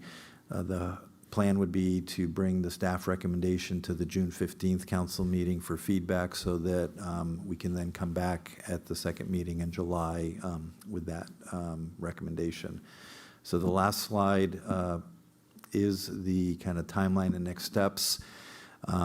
Today we're at the presentation of the preliminary budget for next fiscal year. I noted that we'll be back on June 15th for formal adoption pending feedback from tonight, pending the results of the June 2nd election. I would also note significantly that at your next meeting on June 1st, we will be bringing the draft departmental work plans that support the key strategic plan initiatives and the specific work that is outlined and aligned with this budget proposal. So that'll be another opportunity to get feedback on the work plan that could inform some refinements to the budget as it should going forward. And then in June, the adoption of the budget, the master fee schedule, and the CIP as presented this evening. Again, staff will probably reserve the right. There may be some revisions and some tweaks that we'll be making as we continue to refine the overall budget. But essentially, this is the proposed budget, and we look forward to the council feedback and bringing it back for adoption in the middle of June. Thank you. Thank you. Excellent presentation in addition to the staff report, which has even more information in it. So thank you. And this is a discussion report item. So we'll start with questions. Vice Mayor, do you have any questions? I do. I have a couple of questions. Some of them are coming from the finance meeting, which I watched. So a lot of the revenue, which was great, we have revenue growth in auto sales. And I'm wondering if first of all, it seems that trend is a little bit different than what we're seeing across the state.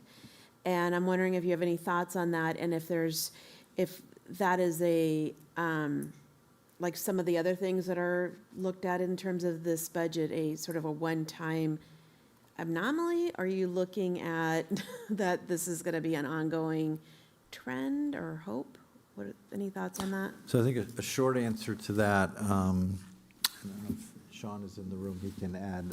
Sean Plate, our finance manager, who handles most of the revenue tracking and analysis. There's two parts to any of these revenues, major revenues. There's what is this year looking like, and what is our experience, and then what kind of growth or lack thereof are we building into the future budget. I would say on this one, our sales tax consultants that we usually rely on for these projections tend to be fairly conservative. which is a good thing, because we'd rather be wrong on the right side than on the other side.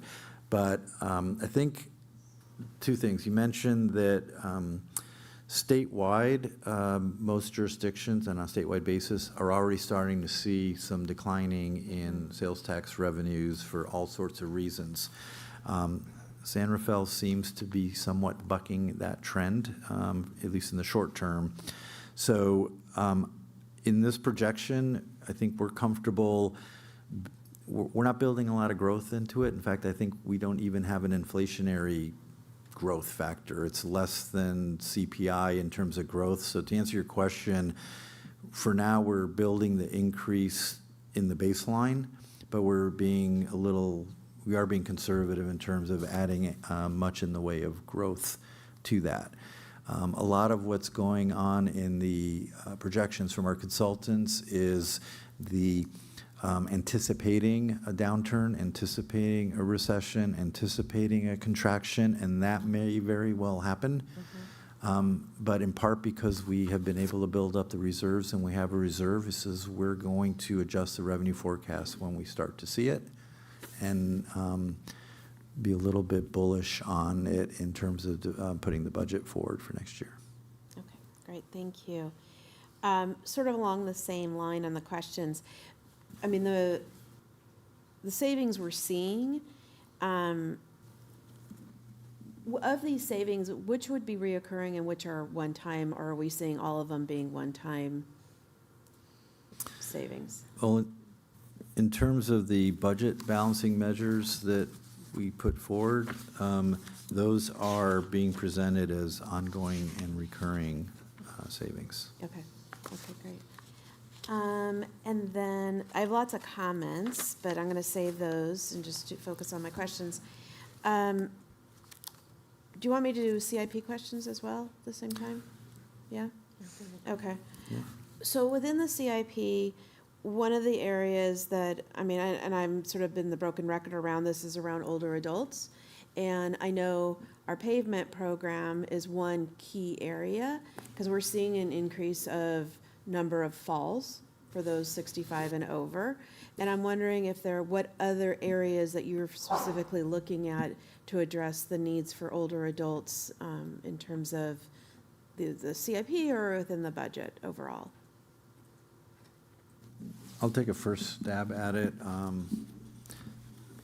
mean, I wouldn't necessarily characterize it as specifically targeting issues that impact the older adults, but they clearly fall under sort of the broader category. But I mean, sidewalk improvements is chief among them. You know, all the intersection improvements, signalization. So there's a fair amount of kind of accessibility-related improvements associated with a number of our streets and roads projects. And then we are, again, needing to get up to speed on the assessment of the access to city facilities component to that, and we're putting some funding into that, but we're also contemplating, I believe, in the CIP, the more robust update of the ADA transition plan that is going to come up with a list that is going to have a lot more projects in it than we're going to be able to address, but it'll be a good basis to come back to the council with a prioritization of those improvements. Great. And I would just, again, around comment a bit, is that within the CIP, there's so many other areas to address the needs of older adults than just the items that we're talking about in terms of pavement, ADA issues. So. Yeah, understood. I'll just note, even though we're late and we've been going on for a while, but one of the conversations we've started with Director Miller is, you know, the trade-off between putting our resources and staff capacity into the projects to, you know, build a new and improved, and what really has been lagging is just the maintenance and the upkeep of our existing infrastructure. So at least from an infrastructure standpoint, we're looking at how do we at least strike maybe a different balance in that regard. Yeah, and I'm going to ask a question that actually Councilmember Hill, I believe, asked at the finance meeting, which is around, would there be, what is the balance in terms of modernization versus for infrastructure modernization and changing things out from a cost versus maintenance, but actually modernizing to different street lighting, LED, those type of things? Are we looking more at modernization or more maintenance? Or does it, I don't know if that question's making sense in terms of, I'm trying to see if there's a cost benefit. If there's a cost benefit in terms of going to more modernizing or keeping what we have. So as I recall, and maybe Director Miller can help, but the question I think came up at the Finance Subcommittee, particularly in relation to our increasing costs of our utilities, you know, electricity and water. And so the question was, I think, in the context of what are we also doing to, you know, can we design or upgrade our infrastructure to result in lower utility costs? So, you know, when it comes to sort of electricity on streetlights and traffic signals, Director Miller reported that we've already invested dollars in transitioning to LEDs. I think there was even a question of whether we need lights on 24/7 or just when we have, you know, more traffic around. Council's aware of a lot of the work that we're doing on both for facilities and now with our fleet, transitioning to electric vehicles and charging stations. So I think there's always a modernization and improvement component to it. It's maybe less of a targeted area in and of itself, but when you're looking at every piece of infrastructure, it's appropriate to look at sort of the life cycle cost of the improvement, and is it more cost effective in the long run to keep doing what we're doing and just replace it or transition to something more sustainable? Great, appreciate it, thank you. Thank you. Councilmember Hill, questions? Thank you, Mayor Kate. Thank you, Gray. And I will note before I ask my questions that the interim city manager is also the finance director, so I'm glad that you can have conversations with yourself about this all the time. My question, and this goes back to a slide earlier on, the baseline projections slide that you had showed that when we assessed it in this month, that there was an improvement in the out years. I just wanted to confirm, because the way that the numbers showed up, it made it seem like it indicated as it was going out years that it was showing, say, 3.5 million. Was that additive or was that 3.5 million a year in deficit? You know, it's cumulative, it's not additive. So Oh, cumulative, correct, yeah, I sorry. did take out the charts with the bar charts that kind of showed it, but that is, if we don't do anything by year 4, you're at that number. If we're, as we will be doing, closing, addressing the budgets as we go, they will also carry forward. Great. Yeah, it was more of a confirmation that to a viewer of that slide without the graph, it made it look like it was, each one was the factor that year, but it's appreciate that you're confirming that it's a cumulative number over time with the out years. And that is, that is my question because I was participating in it. The only other question I would say is, it's not a question, I think San Rafael Fire Department should get credit for their recovery of costs for Measure C. Thank you. Thank you. Councilmember Yoran's Galati. Yes, thank you. We want to appreciate, you know, all the analysis and everything, and especially all the departments coming in, trying to figure out where we can reduce cost. Really appreciate that because I'm sure it's not an easy thing to do. Okay, my first question is just like a clarification. In the proposed general fund budget, and I believe I know the answer already, but just to confirm, in the capital fund, paving streets, roads, it was $1 million, and the vehicle replacement, it was $1 million, and it's not on the proposed, because I imagine that is going to come from a different fund. Is that right? So in this year's budget, And it was the table 3, by the way. I'm sorry? Table 3, if that helps. Yep, thank you. Page 6.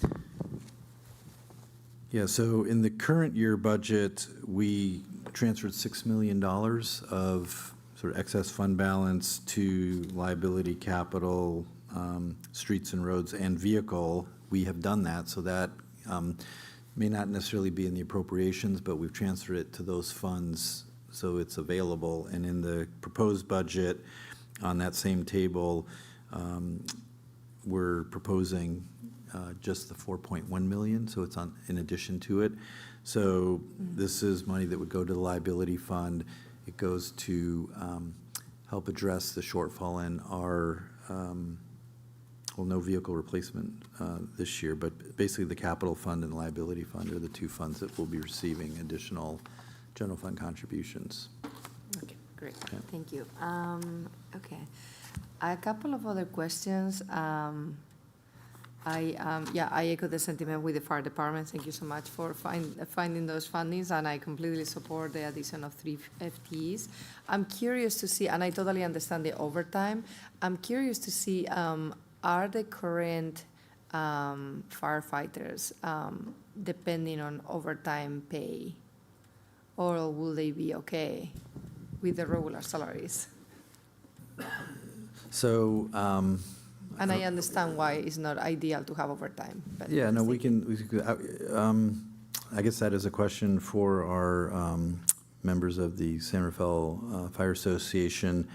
So we're having conversations with them about this. In fact, there is going to need to be a kind of memorandum of understanding, because we currently actually have in their current labor agreement, there's a cap on the positions that the city can hire over and above the minimum staffing level.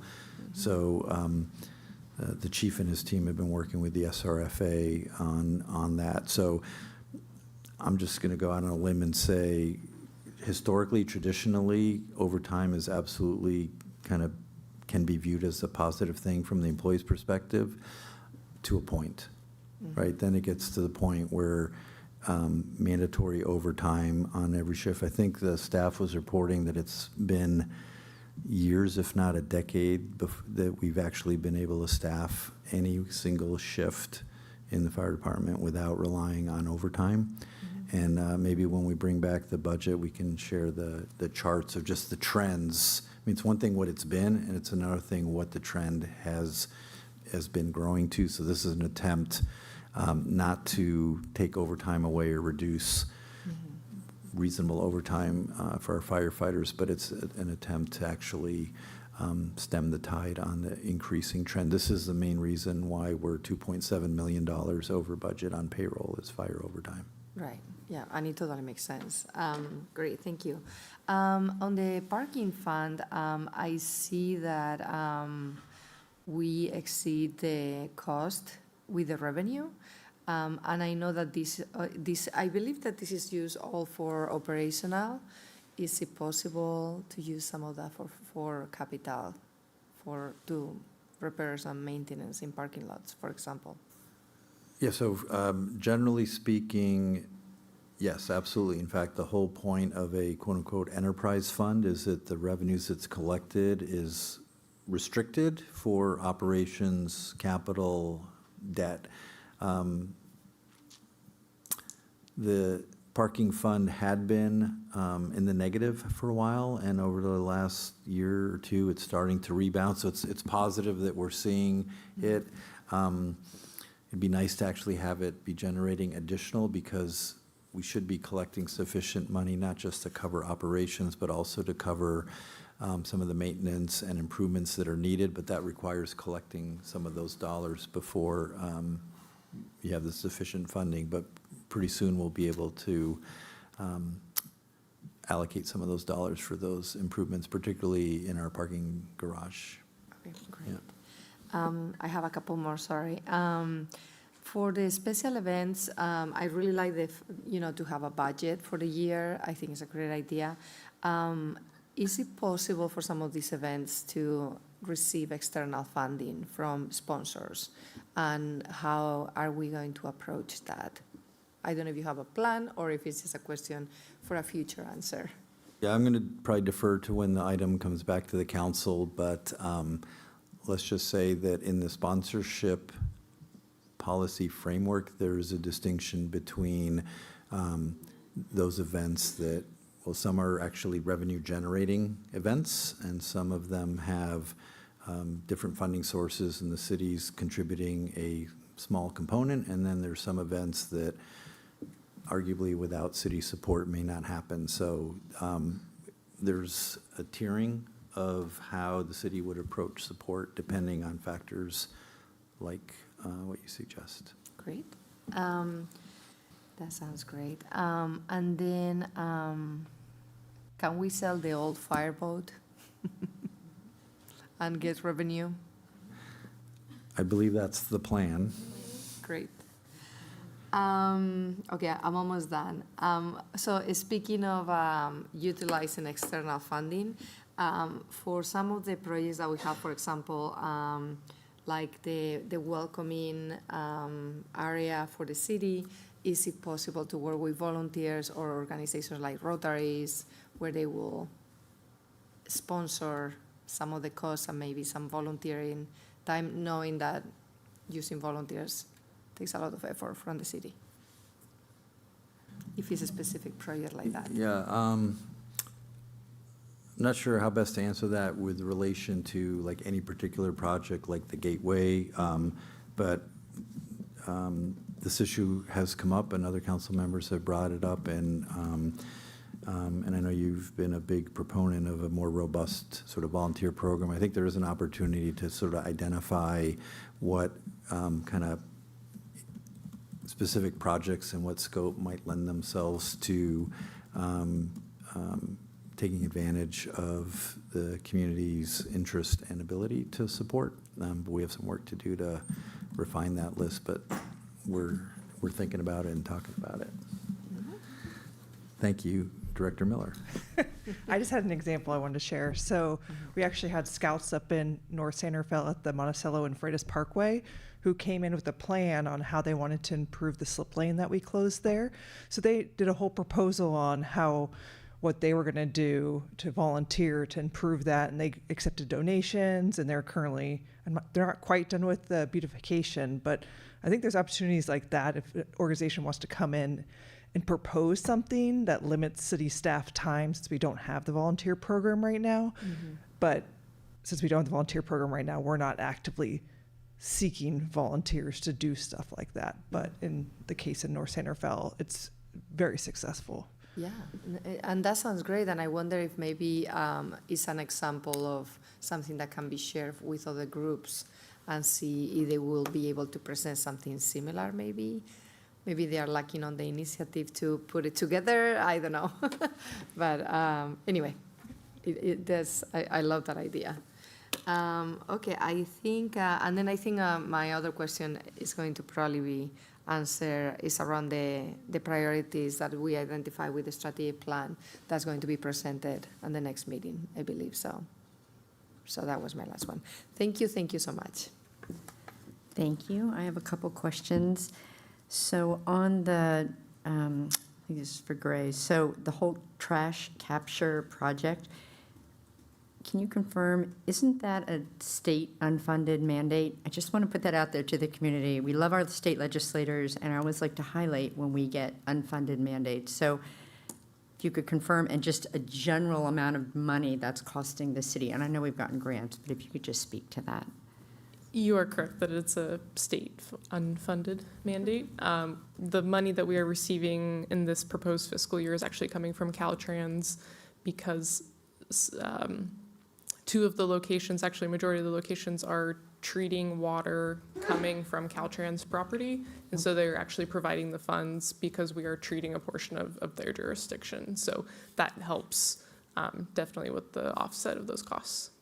That is so strategic of you all, because if they weren't, we would be funding the entire project. And with those trash capture devices, so it's the initial outlay to set them up, is there an ongoing maintenance cost? I mean, there always is, but is the majority upfront in the installation, or I'm just, again, trying to get a sense, just so when we're talking to our state electeds, the reminder of the impact of these. We support the underlying yes, of course. Objective. Yes, always. And we'd like to have these things funded. Yes, so I would say a majority of the cost is the installation. Okay. These are kind of unique, very specific units. They're kind of designed for each individual location. There is also an ongoing cost, but as we're working with our designers, we're trying to obviously minimize those kind of recurring costs, but then also make it, I'm not gonna say easy because it's not an easy job, but make it easier for operations staff to perform their work. So, where trash gets dumped into the dumpster, it's easily accessible, easy to pull out. So all those combinations, trying to, minimize those operating costs going forward. So that's a really interesting point in terms of how do we have less of the throughput coming in? And so have we found that doing additional street sweeping in those areas might also minimize the amount of long-term work? I see Director Miller nodding her head. Yeah. If we, work on the source of a majority of those trash, obviously that can impact the trash capture devices downstream. Yeah. So yes, ongoing. Okay, thank you. Gray, you also mentioned in your presentation, and you said future-looking, but I think you're already doing this, of incorporating city plans, other city plans into the CIP, and you did speak directly to DIB, but just even in general, we have cities plans. We have them around park and rec. We have them around bike and ped, homelessness. So were you saying it's going to be part of the rubric that's being looked at? Because already, I'm looking at the CIP, and I know that there are projects in here that are in Park and Rec, for example, in their plan. So what did you mean by that? Yes. Specifically with plans that we already have, there's the incorporation of this project's been identified in a citywide plan, therefore it, is incorporated into the CIP. I think there are some plans that still have some gaps in them, specifically a city building and facilities plan, citywide building and facilities plan. We're updating the bicycle and ped plan. And then there's also this weird matrix of how those plans scored their projects and how the CIP scores their projects. Right. If you think about it in that way, we're kind of double ranking, right? We're ranking things here, we're ranking things there. And so I think there is an effort to try to merge those two and simplify that experience so that it's been identified by the group that worked on this citywide plan, and therefore, it moves into the CIP. So I think that's the bigger conversation on how those intersect, but there's also, ongoing plans that still need to be published and incorporated. No, and I'm happy to hear that. When I think of bike and ped specifically, I have very specific projects, and then how do they manifest? So I think having clarity around that, yeah. Yeah, I think we're also finalizing the storm drain master plan, so that's also going to identify a whole nother list of projects that may heretofore not yet be in the CIP. So that will somehow be communicated. If it's not, I'm hearing it's not in the rubric, it's going to be more in the charts that show this has also been identified in yet another plan. Just, okay. Yes, and. Okay, yeah. Conversations around the rubric, there's been a lot of work with the citywide bicycle and pedestrian plan, with the scoring, with the rubric. And so taking lessons learned from that and seeing how they could apply to the CIP additionally. Fantastic. Okay, thank you. And then my last question, and this is more for City Manager Navazio. So we talked about, and you alluded to the TOT, the transit, TOT, what does it stand for? Transient occupancy tax and the hotel bid. Yes, and we give a portion of that money to Marin County for their visitor bureau. Actually, technically, it's collected by us for them. So yes, I wouldn't say we give it to them. We collect it because it gets paid to the city with the TOT, but the county assesses the hotel bid. Hoteliers pay the hotel bid, and we provide it to them. So there's a piece of it, the hotel bid. Yeah. So I've heard from this council in previous meetings, and we've talked about it in the other meeting, of San Rafael wanting to have having more say of how that hotel BID dollars are spent. So where they're collected by San Rafael and they're spent in San Rafael, and then they're not subsidizing hotels in other parts of Marin County, as I understand this happens now. So I don't know, my question is, but maybe it's a plea, like, what would you need from the council to have all that hotel BID dollars coming back to San Rafael?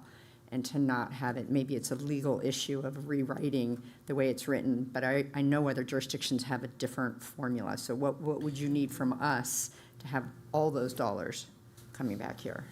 I think I'm going to try to answer this carefully. The first part, I think we've already gotten direction, which is we have brought up the subject personally with the county and the city's interest in doing it. And as we shared, there is interest on the part of the county to relook at the hotel bid, but in the context of their overall, so I wouldn't hold my breath on that, but we're still making the inquiries.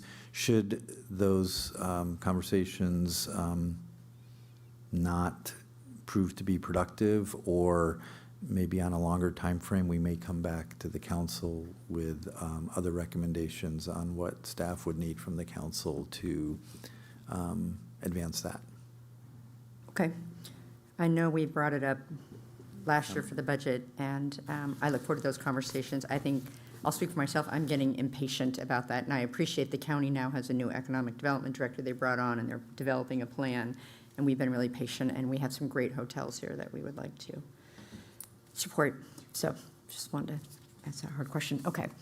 There might be other questions that come forward from the community, so thank you. Don't go anywhere. Let me open up the public comment on this item. If you would like to comment on the proposed budget, now is your opportunity to do so.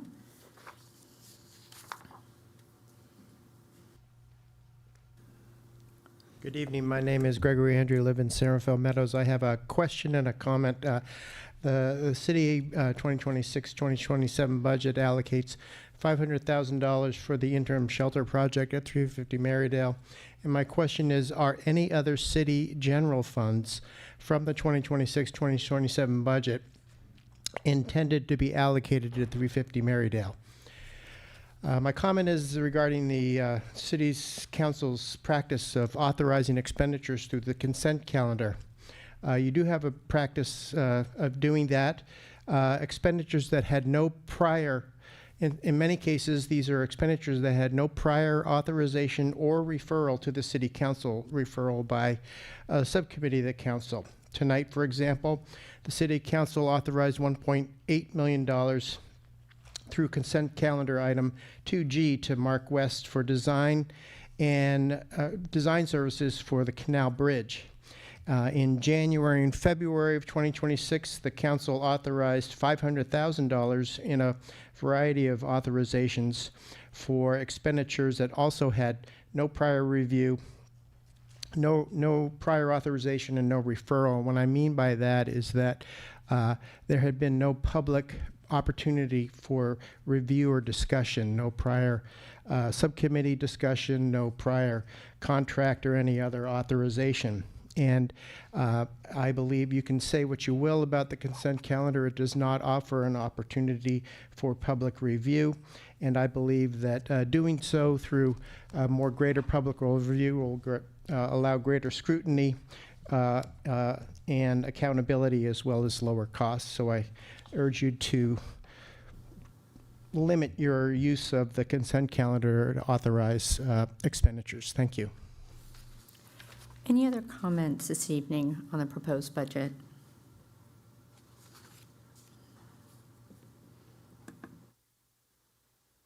Hi, this is more of a comment of the overall process. My name is Rhonda Cutter, and although I've worn many hats, today I'm here as chair of the San Rafael Massage Advisory Committee. MOAC has been active for over 25 years, advocating for fair and reasonable massage establishment ordinances and fees. We work closely with the city, our community members, and the California Massage Therapy Council. I want to remind the council and staff that several of us came before you a year ago when the fees for the San Rafael Massage Ordinance establishment and practitioner permits holders had to increase as part of your budget process. We spoke at that final meeting. It was too late to have the fees altered but had offered to meet with staff to review the current ordinance, discuss opportunities to make a better ordinance that would be easier to enforce, less burdensome for massage therapists who are simply offering healthcare services. Changes could include not requiring annual inspections for practitioners who are in good standing, which I believe takes a majority of the time spent on the program. Many of these practitioners have had dozens and dozens of inspections over the years of the same exact office. So we would like to see more time spent on enforcement on businesses that have already been identified as problematic. This is especially urgent since the city of Santa Rosa has updated their ordinance, and they have closed down many massage places that were hosting sex workers, and we're concerned that they might be moving this direction. So again, I would just like to offer that we would like to meet with staff, including Lee, and look at ways of updating the massage ordinance and reevaluating the fee structure. Thank you. And I wish I could talk about the volunteer coordinator position. I really think you should bring it back. Thank you. Any other comments on the proposed budget? Not seeing any other comments, I'll bring it back to the council for any additional comments, knowing that we will see this again. Oh, there was one question, I'm sorry, in public comment about specifics for the budget for Marydale, which I think you mentioned is going to be as part of the homeless subcommittee tomorrow, but if you want to speak to that. Yeah, so the speaker referenced the $500,000 in general fund allocation for the operating budget. In the capital improvement budget, there is an allocation from the city's capital fund to support the standing up of it, which is also effectively matching the county's contribution above and beyond the purchase price of the property. So there is a there's an allocation from the capital fund of $1 million. The funding source for the capital fund has been the general fund, but to be clear, that is included in the CIP. Okay, thank you. I'll bring it back to the council for additional comments. Vice Mayor, go ahead. Thank you. Three things come to mind, actually more than three, but budget's very, in CIP, creative, optimistic, and fragile. It feels fragile. So the highlights for me were the strong grants. Thank you for doing that. Getting those grants is work in of itself. The shift or the prioritization that downtown needs to have that extra help in cleaning, and so that maintenance shift is really appreciated in the budget. Addressing the need to limit the firefighters' overtime, recognizing extended overtime is not healthy for anyone with the hiring of the 3 new positions. So I think that works really well. Again, that might also be fragile as we go through. So that's one area of the fragile comment.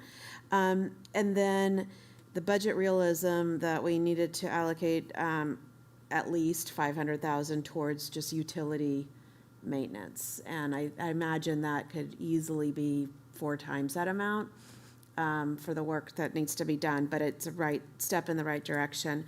A gift and a curse on the school board with the budget was that we had to have 3-year rolling budgets and have it be a balanced budget for the 3 years. This is only 1 year, but I appreciate the work that you're doing of already looking out those 3 years, and I think that's hugely important. So the more we can do looking forward would be great. And then I'll just put my plug in again that, San Rafael led on racial equity and doing work in our community to support racial equity. And I think that where we're at right now with our older adult population, we need to run older adult equity in parallel and really look across the board in those areas. That's it. Thank you. And I really appreciate all the work that's gone into this. This is hard. And so it's creative, it's good, and we have more to do. But thank you. Thank you. Councilmember Hill. Thank you, Mayor Kate. Thank you, Gray. Thank you, Interim City Manager and Finance Director Navazio. It's almost like you're two people. Taking a huge step back when we think about budgets, they are expressions of the value of our community and what they expect of our city. And we look at, again, taking a huge step back, the vast majority of our general fund goes toward public safety, followed by public works, and then all the other departments. And I'm not going to list them all because there are many, but when I hear about, what are the opportunities, constraints, I heard a lot of culmination of discussions that have been going on in the finance subcommittee meeting of scenario planning. How do we look to this year and the out years to mitigate risk? And I'm hearing the budget as shared this evening as an expression of those mitigations. How do we look at it with undistorted eyes and make certain that we're able to continue to scenario plan? I appreciated even the update that even within 3 months, the interim city manager, finance director has identified that it is improving, but I would expect that anytime that we're starting to see any shifts, that the city manager, finance director will continue to inform us. But I appreciate all of the scenario planning. I might have a contrasting opinion with the vice mayor that there are scenarios that are fragile, but I actually believe that the contemplation of the various mitigations provide a transparent mechanism to continue to scenario plan. So I appreciate the report and look forward to a month out to finalize. Thank you. Thank you. Councilmember Lorenz Gulati.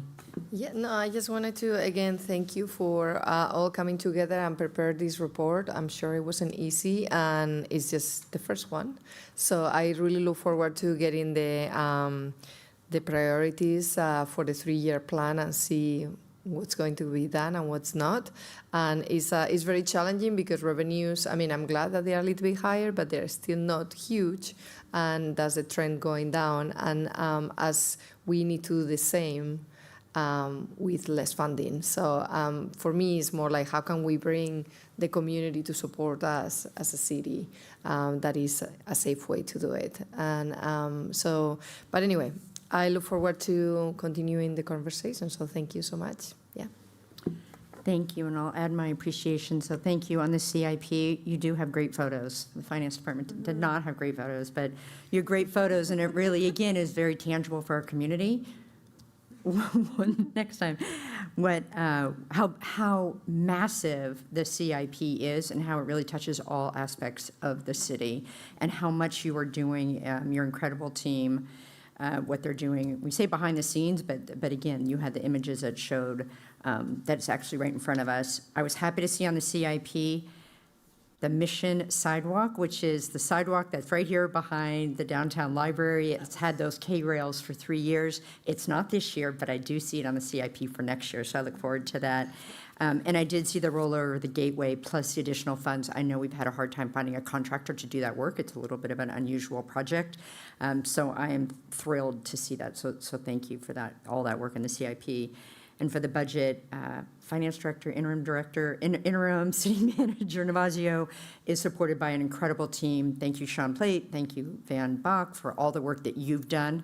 The budget is very clear, and what I appreciate about it is it's transparent, saying this is where we have some room, this is what we're doing for contingency, explaining all the different funds and how they manifest, and I really appreciate the clarity that you were putting in place, the internal systems, where before different departments were being supported by funds, but now it's going to be very clear going forward, so we're going to know exactly what each department is spending on the different issues. So that's a structural inside, and it's not necessarily more money, but it is more clarity, so thank you on that. And support the staff recommendation as it was currently presented, everything from the fire department, the downtown cleaning. So really appreciate how you are stewarding and proposing careful use of our scarce resources. We always have a wish list that's bigger and really helping us get through this next year. So more to come for people that are interested in talking about it. We will be having the final budget in June, so in 2 months, or 2 months, sorry, 2 meetings in 1 month. So thank you all. Look forward to another good discussion. In the meantime, I would entertain a motion on this item. I'll move to receive report and provide direction to staff to inform preparation of the final proposed fiscal year 2026-27 budget for adoption at the City Council meeting of June 15, 2026. Second? Moved and seconded. Roll call, please. Councilmember Hill. Aye. Vice Mayor Kurtz. Aye. Councilmember Eden Scolati. Aye. Mayor Kate. Aye, that motion carries 4-0. Thank you all so much. Before we adjourn this evening, we have open time for public expression. This is anything that was not on tonight's agenda. Now is your opportunity. We had it at the beginning, but we also have it at the end. If you would like to speak, now would be your chance.